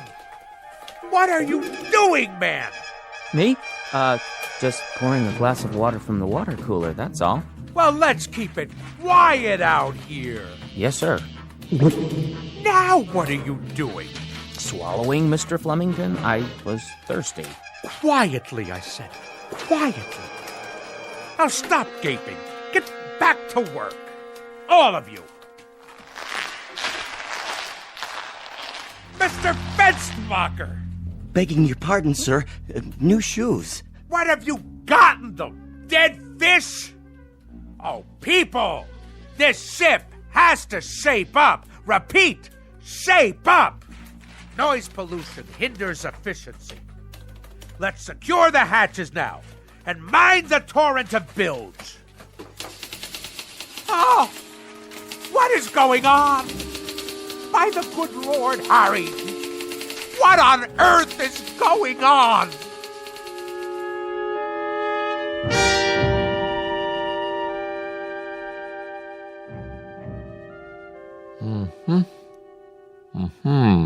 Well? Nothing abnormal that I can see, Mr. Flemington. No excess wax, no obstruction of any kind in the inner or outer ear. You mean no sign of infection? Nothing at all? Not even inflammation. Candor dictates that I tell you, Doctor, that as a ship surgeon, you're a wash. You wouldn't make cabin boy, in a manner of speaking. I take it, Mr. Flemington, that you expected me to find something wrong with you. I told you the symptoms, haven't I? You have. An apparent auditory distortion. Apparent? Shoes that sound like pipe organs played underwater? A leaky faucet sounds like barrels over Niagara Falls. And I wish you could have seen me cross 48th and 6th today. The traffic noises nearly keel-hauled me. It was considerably more than a distortion. I don't know what to say without any outward signs. Well, I know what to say. Now hear this, Doctor. There is obviously something askew in my crow's nest, in a manner of speaking. Now, will you prescribe the appropriate medication for my affliction, or do you force me to seek safe harbor elsewhere? Frankly, Mr. Flemington, I think consulting another physician might be a practical idea. Extremely practical. Very well, then. But if you had a modicum of professional ethics, you would have given me this advice before going through the motions of a perfunctory examination. As it is, I'll now be done for your bill as well as another ear specialist's. Mr. Flemington, I wasn't going to recommend another ear specialist. I had in mind, perhaps some psychiatric help. A psychiatrist, huh? I will make a presumption that you are being humorous. It is that charitable outlook that saves your being called to account, sir. The soundest recommendation I can make under the circumstances. I can assure you, Doctor, and I use the term loosely, that there are few people today on land or sea who are as sane as I am. I bid you good day. Good day to you, and good luck. Oh, what is that hideous sound? I'm merely making a few notes on your chart, see? Nothing to be afraid of. An ordinary number 2 pencil, that's all. Oh!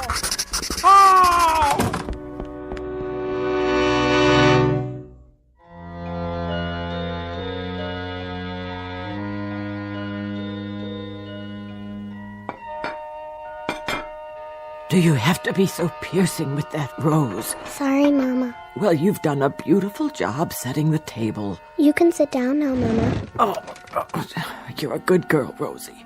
You know I'd cook Thanksgiving dinner if I could, but with my allergies and my arthritis and my bursitis and my ear infection, not to mention my spastic colon, well, it's all I can do to make it downstairs. I know, Mama. You may call your brother now. Roswell! Not so loud, dear. I'm sorry. Roswell, would you please not ride your pogo stick in the house? All right. No running, you know what Mama said. Okay. Roswell, Yes, ma'am? are you wearing shoes? Uh-huh. Roswell, Okay. carefully. All right. Now take your seat, Roswell. You too, Rose. Who'd like to say grace? I will. Go ahead. Heavenly Father, we thank you for this food that my sister has set before us, and especially the pie, which I hope she remembered to make for dessert. A silent prayer, Roswell. Oh, yeah.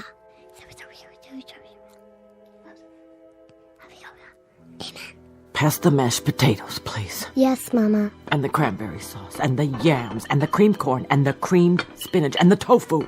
Can I carve the turkey? Oh, there's no need. This year we boiled it till it's so tender it slides right off the bone. So much nicer without all that hacking and sawing. Doesn't it look scrumptious? Yeah. Here, have a roll, Roswell. Thanks. Hey, how come it's so soft? Rosie only put them in the oven for a minute so they wouldn't be too crunchy. Easier on the nerves. Did you make the pie? Tapioca, but there's lots of whipped cream. Grab hold. What's that? A wishbone. Grab hold and pull. I don't know. Go on. What are you children doing? And what's that in your hand? Oh, my heart. You gave me such a fright. I'd better lie down.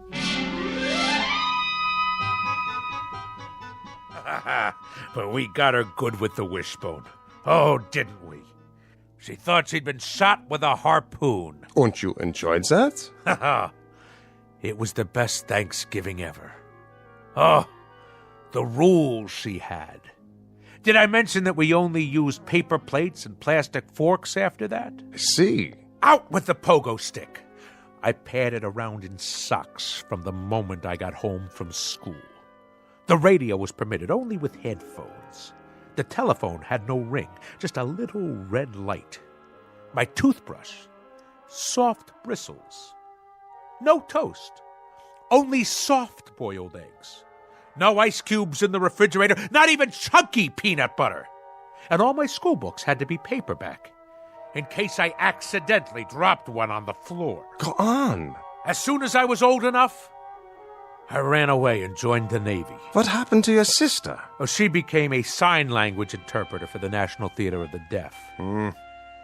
Well, I should say that about covers it. It does? Now do you understand, Mr. Flemington? Understand what, Doctor? Unless I'm very much mistaken, it's a phenomenon we in the psychiatric profession call autosuggestion. Nothing to do with motor cars, I presume. A person talks himself into believing that certain occurrences take place, when in reality they are pure figments of the imagination. Beyond that, there are some suggestions that you were very resentful of your mother and her preoccupation with her imaginary aches and pains. You don't say.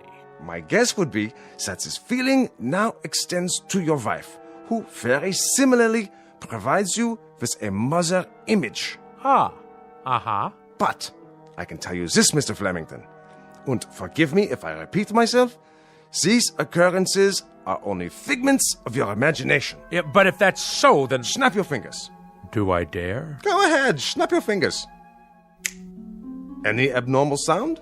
None. Now, stamp your feet on the floor.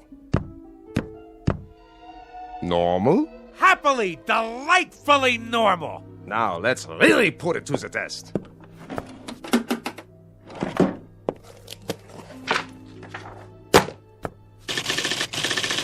Ha-ha! You've cured me, Doctor! By the good Lord Harry, if Admiral Nelson had had you at Trafalgar, he'd have kept both his eye and his arm. In Navy parlance, Doctor, you, sir, are 4.0. 4.0, sir, in a manner of speaking. Ha ha ha! I'm free to go. Free as a bird. und slams the door at will on your way out. Be my guest. I shall! You, sir, you have the soul of a seaman. Bless you.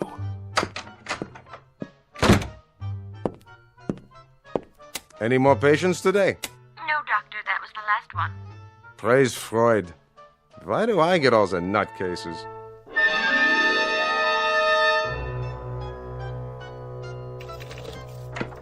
Incredible.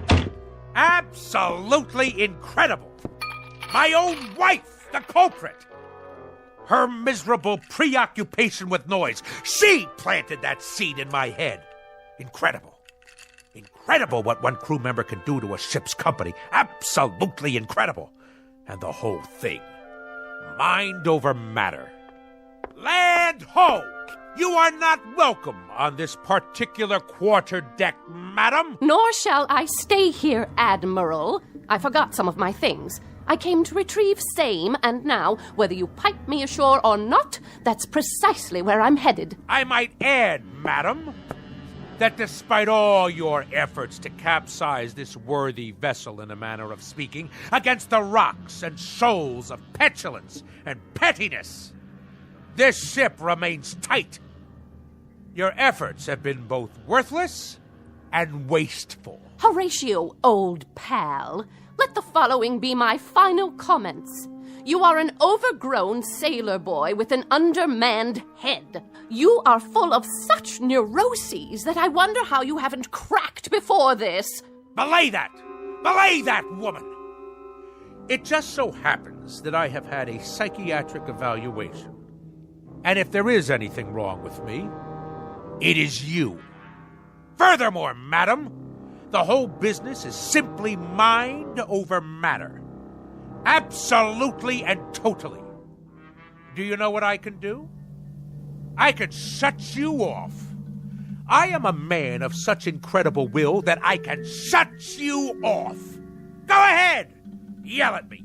Yell! Because even at this moment, I am in the process of exercising mind over matter. I am shutting you completely out. Flemington, I wonder about you. I wonder why no one has committed you. I really do.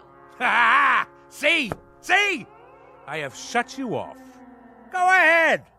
Talk all you like. Really, Roswell, you need help. You really do need help. Mind over matter. I want to shut her out. I simply shut her out. Now, let's see. What'll I listen to tonight? Anchors Aweigh? The Midshipman's March? Actual sounds of a Japanese destroyer exploding in the Pacific, complete with boiler hissings, fantail cracking, and smokestack blowing apart. Ha-ha! Only great, huh? Better prepare yourselves, neighbors.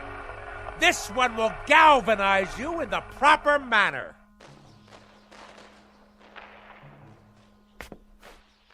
Something wrong with the record player? Better turn the volume up. All the way. Must be the speakers. Why is everything so quiet? What's wrong out there? I can't hear the city. Hey out there! Hey! Hey, what's going on? Why can't I hear anything? Louder! I want it louder! More noise! More noise out there! Let's hear it! Come on! Louder! Louder! Help me, someone! Help me!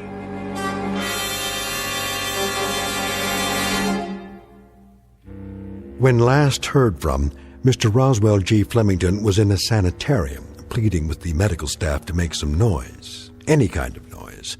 They, of course, believed the case to be a rather tragic aberration, a man's mind coming inexplicably unhinged. And for this, they'll give him pills, therapy, rest, and lots of peace and quiet. Little do they realize that all Mr. Flemington is suffering from is a case of poetic justice. Tonight's tale of sounds and silences from the Twilight Zone. More from the Twilight Zone after this. Hi, this is Carl Amari, producer of the Twilight Zone radio dramas. I'd like to take a moment to tell you about our official website at twilightzoneradio.com, where you'll get the latest news and information on these Twilight Zone radio dramas. Plus, at twilightzoneradio.com, you can digitally download 3 free episodes or any of our episodes for only $1.95 each. In this age of ever-changing technology, we've decided to make these episodes instantly available to you by making the Twilight Zone radio dramas a digital download-only series. This means that this series will no longer be offered on CD. The CD collections at our website are now being offered, while supplies last, at buy one, get one free. So be sure to get your favorites before they're sold out. Be sure to visit us often, and I'll see you in the zone.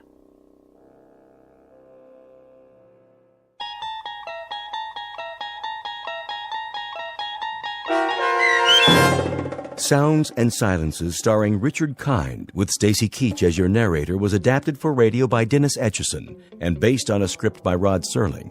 Heard in the cast were Maggie Carney, David Darlow, Richard Shavsden, Peggy Roeder, Sarah Marks, Carl Amari, Doug James, C.J. Amari, James Schneider, and Amanda Amari. To learn more about the Twilight Zone radio dramas and to obtain audio cassettes and CDs of these programs, visit our website at twilightzoneradio.com. The producers of The Twilight Zone wish to thank CBS Enterprises, Carol Serling, Dennis Etchison, Dick Brescia Associates, Claire Simon Casting, Terry Jennings, XM Satellite Radio, the American Forces Radio and Television Service, Sirius Satellite Radio, our sponsors, and our radio affiliates for helping make this series possible. This copyrighted radio series is produced and directed by Carl Amari and Roger Wolski for Falcon Picture Group. Doug James speaking.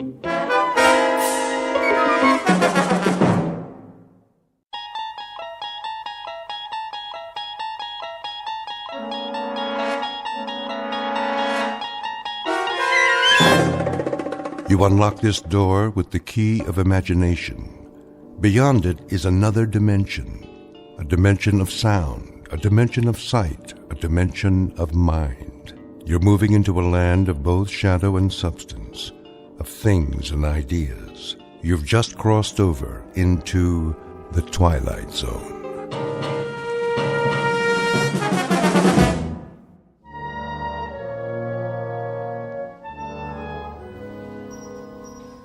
Attention shoppers, Mason's department store will close in 10 minutes. This is your last chance for all red tag items. 10 more minutes. Here you are, ma'am. Thank you. Who's next? Just these things, please. One child's bathrobe, pajamas, and a pair of slippers. Will that be all? Yes, thank you. And how would you like to pay? How much does it come to? With tax, your total is $57.63. Oh, is that the sale price? Let me see. Children's wear, yes, that department's on markdown. The slippers, too? Where did you find them? On the clearance table. There's a red tag. Very good. That'll be an additional 40% off. I'll just adjust the total. That's better. Every little bit counts, doesn't it? Children grow so fast. If that's all. Christy? Christy, where are you? Here, Mommy. Time to go, darling. Mommy, look. What have you got there? A dolly.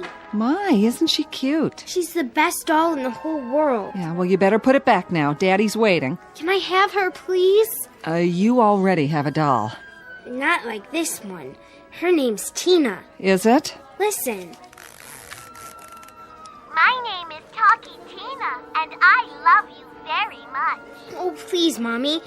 She wants to go home with me. She said so. Maybe next time. But she wants to go now. Shall I add the doll? Well, no, I don't think so. My name is Talkie Tina, and I want to go home with you. See? What will they think of next, Excuse me. I'm in line here, too, you know. I'm sorry. Just a second. Will that be cash, ma'am? She's just like a real little girl. Aren't you, Tina? My name is Talkie Tina, Tina, and you're my new best friend. Oh, for the love of... I'll have someone restock it for you. Will you accept a charge? Certainly. Here's my card. If you'll just sign here, Mrs. Streeter. All right. I'll put everything in one bag. Would you like to carry it, honey? Oh, yes, Mommy. Thank you. Who's next? Well, it's about time. Do you have any more Shake Me, Bake Me sets? Oh, I'm afraid not, sir. They sold out this morning. Well, come on. I only came out because of your advertisement. But I can give you a rain check. I don't want a rain check. I drove 15 miles to get a Shake Me, Bake Me toy kitchen for my daughter, and I'm not going to leave without one. If you'd like to speak to the supervisor, You bet I would. I can't believe this. Come along, honey. We're holding up the line. My name is Talkie Tina, and we're going to be very, very happy. We will, I promise. Yeah, as long as your daddy doesn't find out. Come on, Tina. We're going home.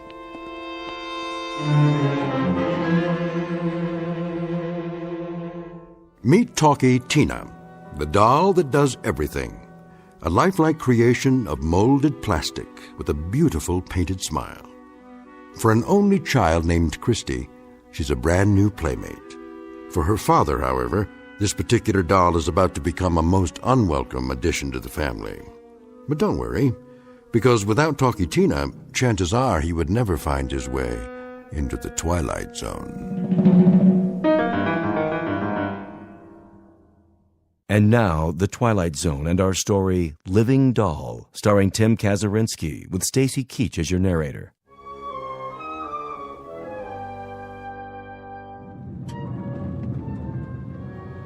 This is where we live, Tina. See?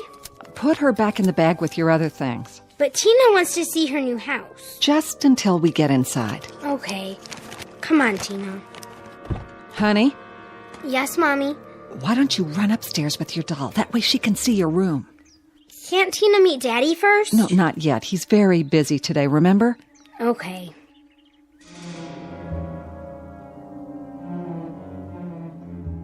And a grand total for 1 month? I can't believe it. Eric? Hi. Oh, sorry we took so long. It doesn't matter, I'm still working on the taxes. Oh, did you make yourself lunch? Not yet. What'd you buy? Oh, nothing much. Just a couple of things Christy needed. What kind of things? Go on upstairs, darling. Yes, Mommy. Come on, Tina. Wait a minute. Christy? What do you got there? It's nothing, Eric. No? It's just a doll. A doll, huh? Show Daddy, honey. Her name's Tina. She doesn't need another doll. She fell in love with it. What was I supposed to do? Her birthday's not for months. I thought we agreed. She's only a child. She's just like a real live girl, Daddy. For heaven's sake, Annabelle, a doll like that costs... It was on sale. Oh, so that means we can afford it, huh? What was it, free? I put it on the account. Tina does everything. Don't you, Tina? Her arms move and her eyes open. Watch. She sees you, Daddy, and she can even talk.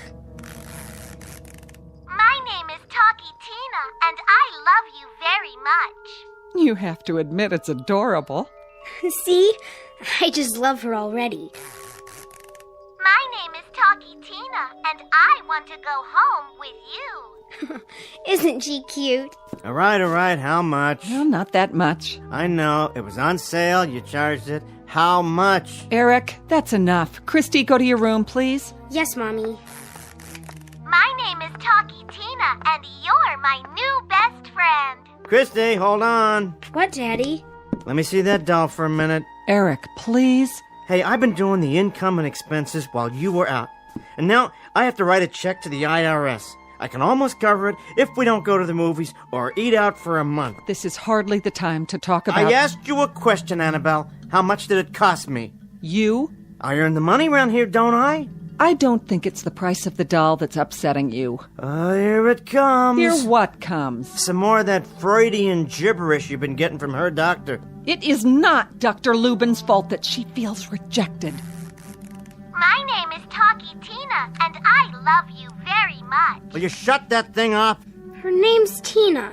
Don't yell at her. Give it to me. Daddy, please, she's my dolly. Not until I decide if she's gonna stay. Mommy. Go on. It'll be all right, I promise. Eric. How could you? What would you suggest I do? Start printing money? Charge accounts have to be paid, you know. We'll talk about this later, after you've had a chance to think about what you've just done to that little girl. More toys, more of everything for Christy. That's what she needs. Another doll. One that talks. My name is Talkie Tina, and I don't think I like you. What?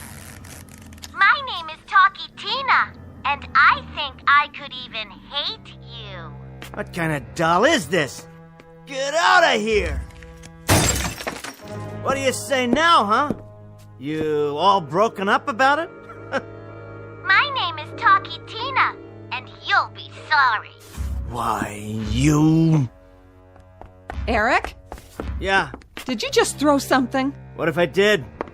You broke the vase. So I'll get you another one. Just tell me why. I don't like what it says. The doll? You might be interested to know it has quite a vocabulary. Listen. My name is Talkie Tina, and I love you very much. I suppose that offends you in some way. That's not what it said a minute ago. Eric, I don't know how much more of this I can take. Oh, and exactly what is it you're taking? Your anger toward Christy. I know you're having a difficult time adjusting to her, but I can't let you treat her this way. She's my daughter, Eric. I love her. Oh, you love her, but I don't love her. I'm only your stepfather. I'm incapable of loving children because I can't have any of my own. That's what you're saying, isn't it? No, Eric, believe me, it's not. You could love Christy. I know you could if you'd only give yourself half a chance. Good. Then I'm not the cold, cruel ogre Mommy and daughter think I am. Whew. I can't tell you how much I appreciate your faith in me. Eric, please, give us a chance. Christy and me. I know you got more than you bargained for when you married me.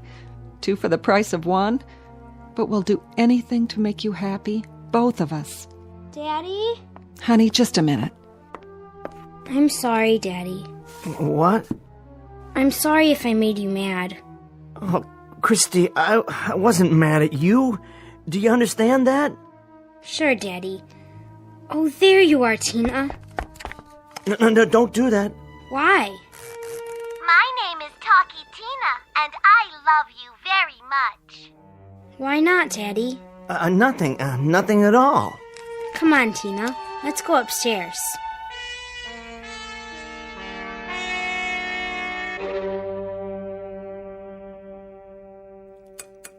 Almost finished, Christy? Almost, Mommy. We are. Aren't we, Tina? Eat your vegetables so we can have dessert. What kind? Tina wants to know what kind of dessert. Oh, your favorite, banana cream pie. Be a good girl, Tina, and eat your supper. Eat your own supper, Christy. I am, Daddy.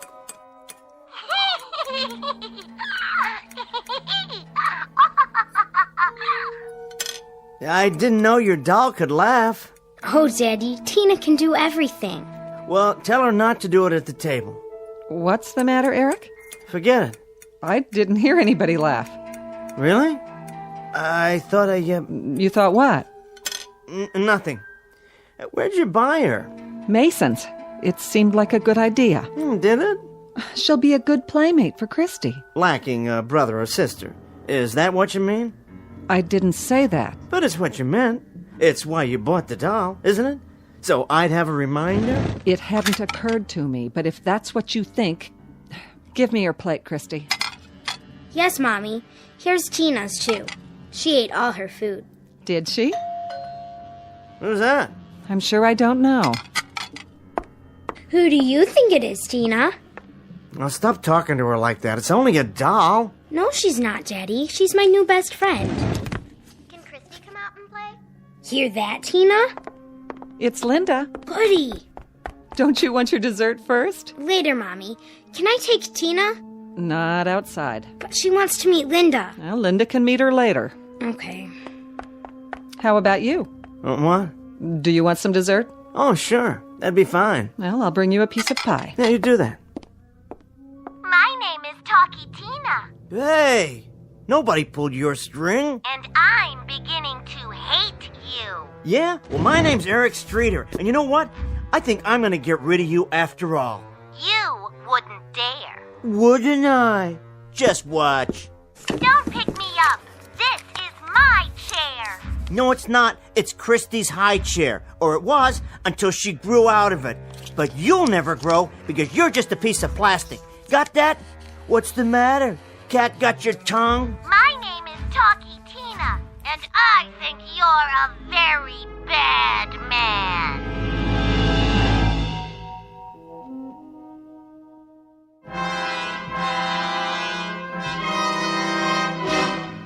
My name is Talkie Tina, and I think... Shut up, you little wretch. Here's your pie. Thanks. What are you doing? Just seeing how it works. I thought you didn't like it. I don't, but it's pretty clever for a toy. Is there any coffee? Yeah, in the kitchen. I'll get it. You're nothing, understand? A kid's toy. I could twist your arm off or your leg. Ow! Don't tell me you have feelings, too. Doesn't everything? Oh, I see. Then I could hurt you. Not really. We'll see about that. But I could hurt you. Tell me another one. Threats from a doll. Who were you talking to? Well, who do you think? Eric, please be careful with Christy's doll. Here, you can have it. I don't want it. I only meant... It means a lot to her. The game's over. Game? Oh, come on now. How dense do you think I am? I wish I knew what you were talking about. Some invention, this thing. I guess I haven't kept up with the times. They must be doing great things with technology now. I didn't know they were putting walkie-talkies in dolls. Walkie-talkies? Voice chips, whatever they are. But there's hardly any technology to it. You've seen these before. Just a string that goes into the back of the doll, you pull it, and it plays a little record inside. Come off it, Annabelle. Didn't you think I'd catch on? Catch on to what? Well, all that stuff about hating me, and the last bit about feelings. Doesn't everything? That was a nice touch. You should be a regular ventriloquist. Really, Eric, I don't know what... Linda wants to see Tina. Can I? Can she, please? All right, dear. My name is Talkie Tina, and I love you very much. I told you. She's so sweet. You can both play with Tina tomorrow after school, if Linda would like to come over. Oh, yes, Mrs. Streeter. That would be so neat. Oh, come on, Linda. It's the ice cream man. That doll is sweet, all right, especially with a speaker inside. What is it, one of those little transistor receivers? Think whatever you want, but it isn't true. It doesn't matter what I think. It's what I hear that counts. I have ears. I'm not stupid, you know. I didn't say you are. You don't have to. Nobody's playing tricks on you. Go ahead. Keep it up. I know you got a microphone around here somewhere. You and Christy are getting even with me. Isn't that right? That's ridiculous, Eric, and you know it. Is it? I noticed the doll never talks when you're in the room. Of course it does. It just did. Yeah, the pre-recorded line, sure, but not what it says to me. You're really serious. Sure I am. So tell me, how do you do it? There's nothing to tell. All right? Don't tell me. Keep your secret. Play your little games. But I promise you one thing.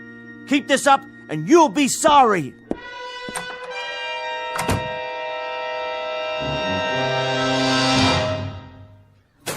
Christy?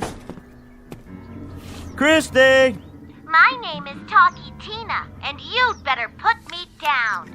Or what? What are you gonna do about it, huh? Christy's not around to help you, and neither is her mommy. You'll be sorry. Nah, you're the one who's gonna be sorry, starting right now. What are you doing? What I should have done the first time you mouthed up. Put you where you belong. In the trash with the rest of the garbage.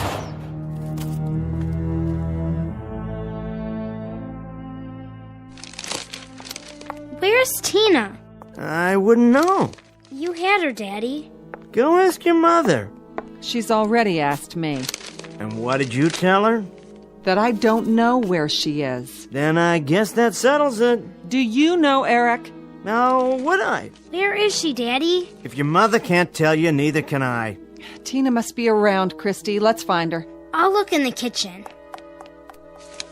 What do you think you're doing? Trying to read the evening paper. Is that all right with you? She's not in here. I'll help you look. You should be ashamed of yourself. About what? If anything's happened to her doll...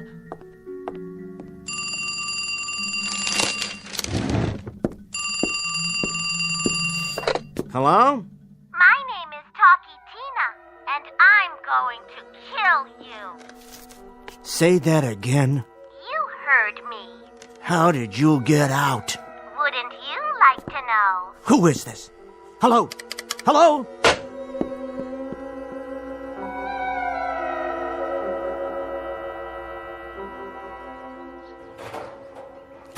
Not there.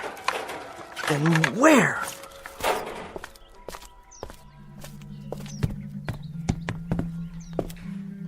Annabelle? Annabelle, Yes? where is she? She's still looking. I'm not talking about Christy! We haven't found the doll, if that's what you mean. That's exactly what I mean. You knew I put it in the trash can outside. You what? And now it's gone.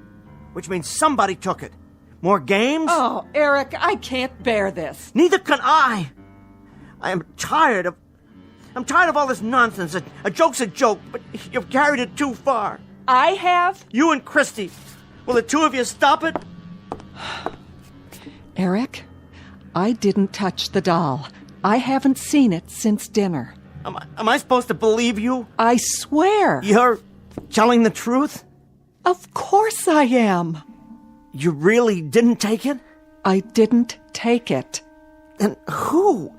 The phone call. What phone call? You were on the extension. You said... What are you talking about now? Didn't you do that either? Do what? No. Of course it couldn't have been you. How could you make the phone ring? You couldn't even call unless it was from an outside line. But you were in the house the whole time. I didn't hear the phone ring. There must be an explanation. Some electronic device that taps into the line. Eric? The phone rang. I answered it. The doll's voice was loud and clear. It said, "My name is Talkie Tina, and I'm going to kill you." What? That's what it said. Why would I lie? Oh, Eric, I don't know what to say. Or what to think. Well, one way or another, the doll's disappeared. If you didn't take it, that leaves Christy. Eric? Christy! Christy! Are you awake? Did you... I told you you'd be sorry. Get away from her. Get out of her bed and out of this house. Tina?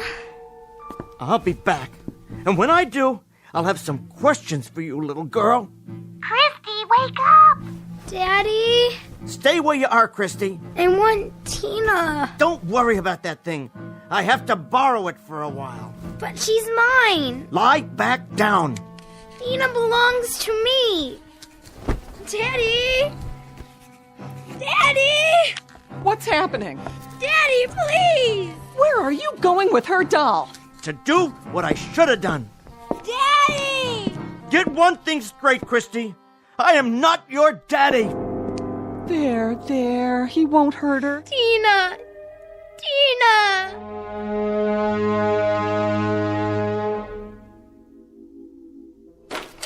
Know where you are now, baby doll? Where? Take a look around. If those eyes of yours can even see. Welcome to my workroom. You don't scare me. This is a garage. Right? And this is my workbench. And these are my tools. What kind of tools? Well, let's see what we have here. Know what this is, dollface? A vice. That's what. What are you going to do? What does it look like? I'm gonna put your cute little head in it and crack you open like a ripe tomato. You can try. We'll see about that. You'd better stop. Yeah? Or what? Get ready to die. Don't say I didn't warn you. You're the one who's going to die.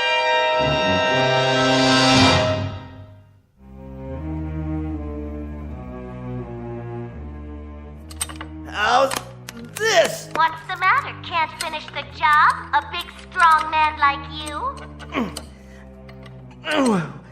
Why won't it close any tighter? I want to see those plastic eyes of yours pop out of your head. You can't hurt me. I thought you said you had feelings. I can stand it if you can. Something else then. How about a torch? That's it, a little butane. This'll raise your temperature. You'll melt like a rubber band on a hot stove. All we need's a spark to light it. Now we turn the nozzle till we get a nice blue flame. No problem. Just give it a spark one more time. That's okay. Third time's the charm. The lighter's empty. You're funny. We're wasting time. Time for the big guns. How about a table saw? Diamond-tipped blade? That'll do the trick. Cuts right through solid steel. Now, you lay there. Go on, close your eyes, because this is the last thing you'll ever see.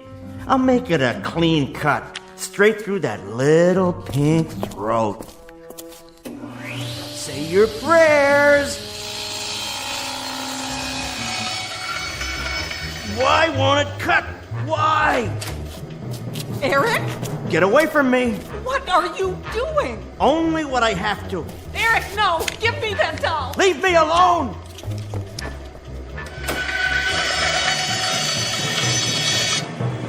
So I can't cut you, but you're still done for. You don't stand a chance. Now what, you funny man? Try this on for size. I got a burlap bag somewhere and some rope. Yes!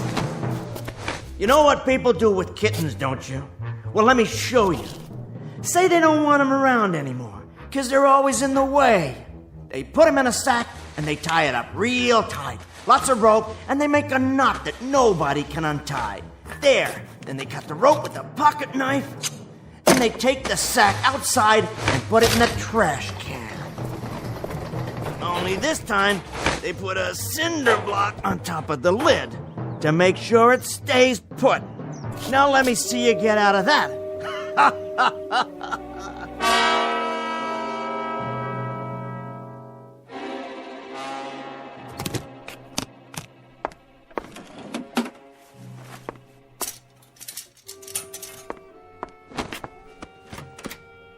What are you doing? What does it look like? You're packing your suitcase. But why? Are you joking? No, I'm not joking. I'm asking you a simple question.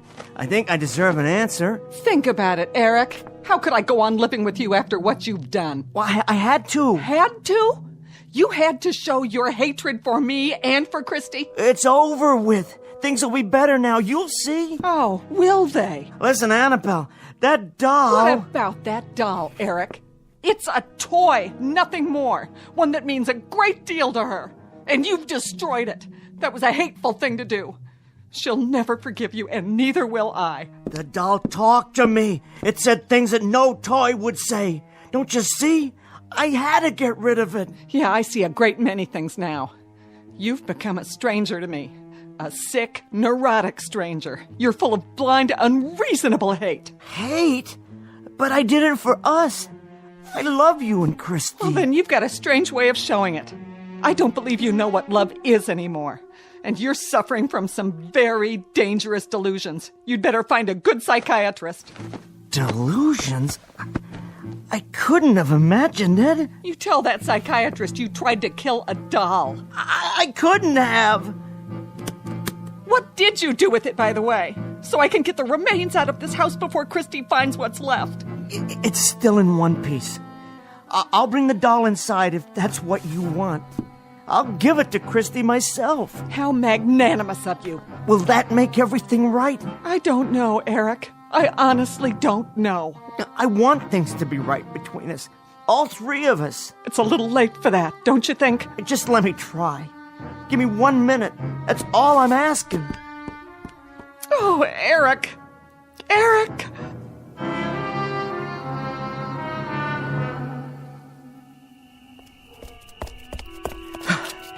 There. The trash can. cinder block on top, same as I left it. No problem. Cut the rope off. Oh, thank God. Good as new.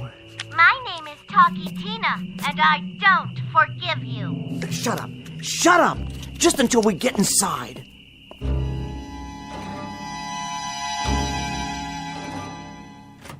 Christy, are you awake? Yes. Oh, Christy, honey, listen to me. Where's my dolly? Daddy's bringing her. You'll see. He was mean to her. Oh, honey, he couldn't help it. Sometimes Daddy gets mad. It's not your fault. Why doesn't he like her? He's got a lot on his mind. You know how hard he works, but he's going to be better now. He's going to see a doctor, and this doctor's going to make him well again. Promise? We just have to be patient with him. Dry your eyes now.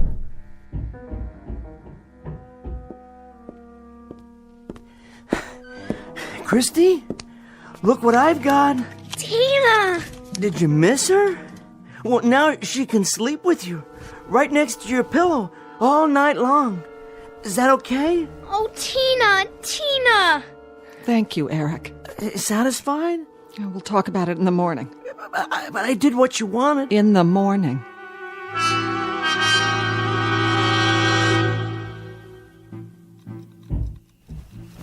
Did you hear that?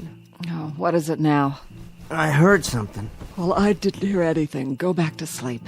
I haven't been to sleep yet. Oh, Eric, it's late. Now, you heard that, didn't you? It's nothing. Somebody could be in the house. Did you lock up? Of course I did. But somebody could have broken in. It's probably Christy. I'd better see if she's all right. I'll go. No, you stay here.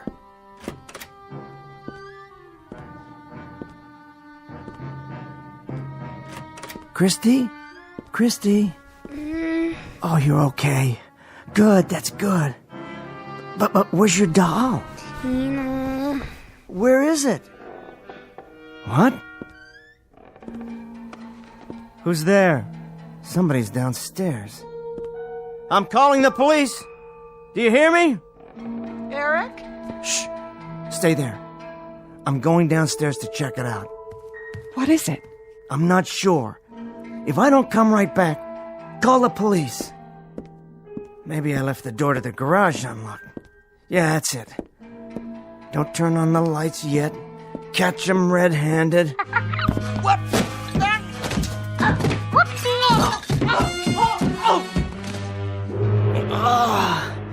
You. Hello. What are you? Eric! Oh, don't try to move. It was the doll. The doll. I tell you, get it out. Lie still. I'll call the doctor. Out of the house. It's too late for me. My neck's broken. You have to promise to get rid of it now. Eric! My name is Talkie Tina. You! Get away from him! You'd better be very, very nice to me. No! No!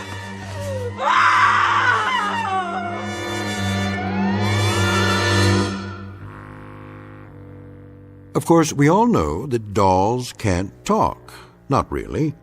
Nor can they lie in wait and trip a man on a dark stairway, because that would be murder. And that's one thing no doll can do. That is, unless her name is Tina, and she happens to have been manufactured in the Twilight Zone.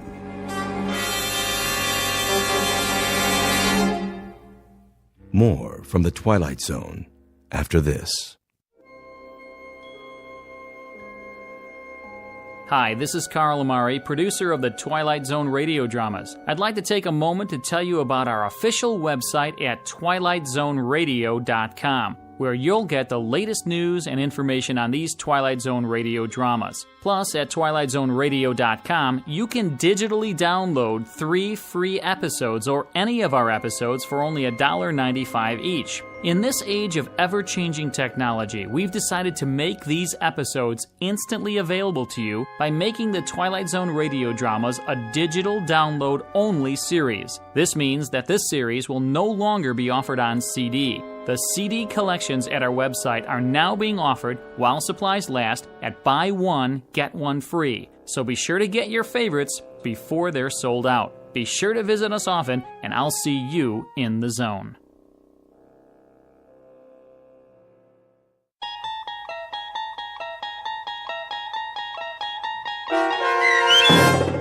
Living Doll, starring Tim Kazurinsky with Stacy Keach as your narrator, was adapted for radio by Dennis Etchison and based on a script by Jerry Saul. Heard in the cast were Meg Falcon, Christian Stolte, Deb Dotzer, Amy Sparrow, and Paul Patch. To learn more about the Twilight Zone radio dramas and to obtain audio cassettes and CDs of these programs, visit our website at twilightzoneradio.com. The producers of The Twilight Zone wish to thank CBS Enterprises, Carol Serling, Dennis Etchison, Dick Brescia Associates, Claire Simon Casting, Terry Jennings, the American Forces Radio and Television Service, our sponsors, and our radio affiliates for helping make this series possible. This copyrighted radio series is produced and directed by Carl Amari and Roger Wolski for Falcon Picture Group. Doug James speaking.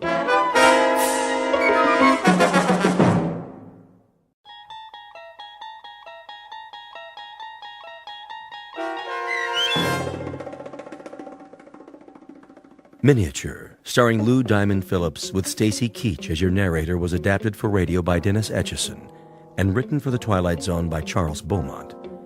Heard in the cast were Ellie Weingart, Alyssa Fraden, Jeff Lupetin, Joby Cerny, Roger Mueller, Elizabeth Lido, Christian Stolte, Doug James, Kurt Nabig, and C.J. Amari.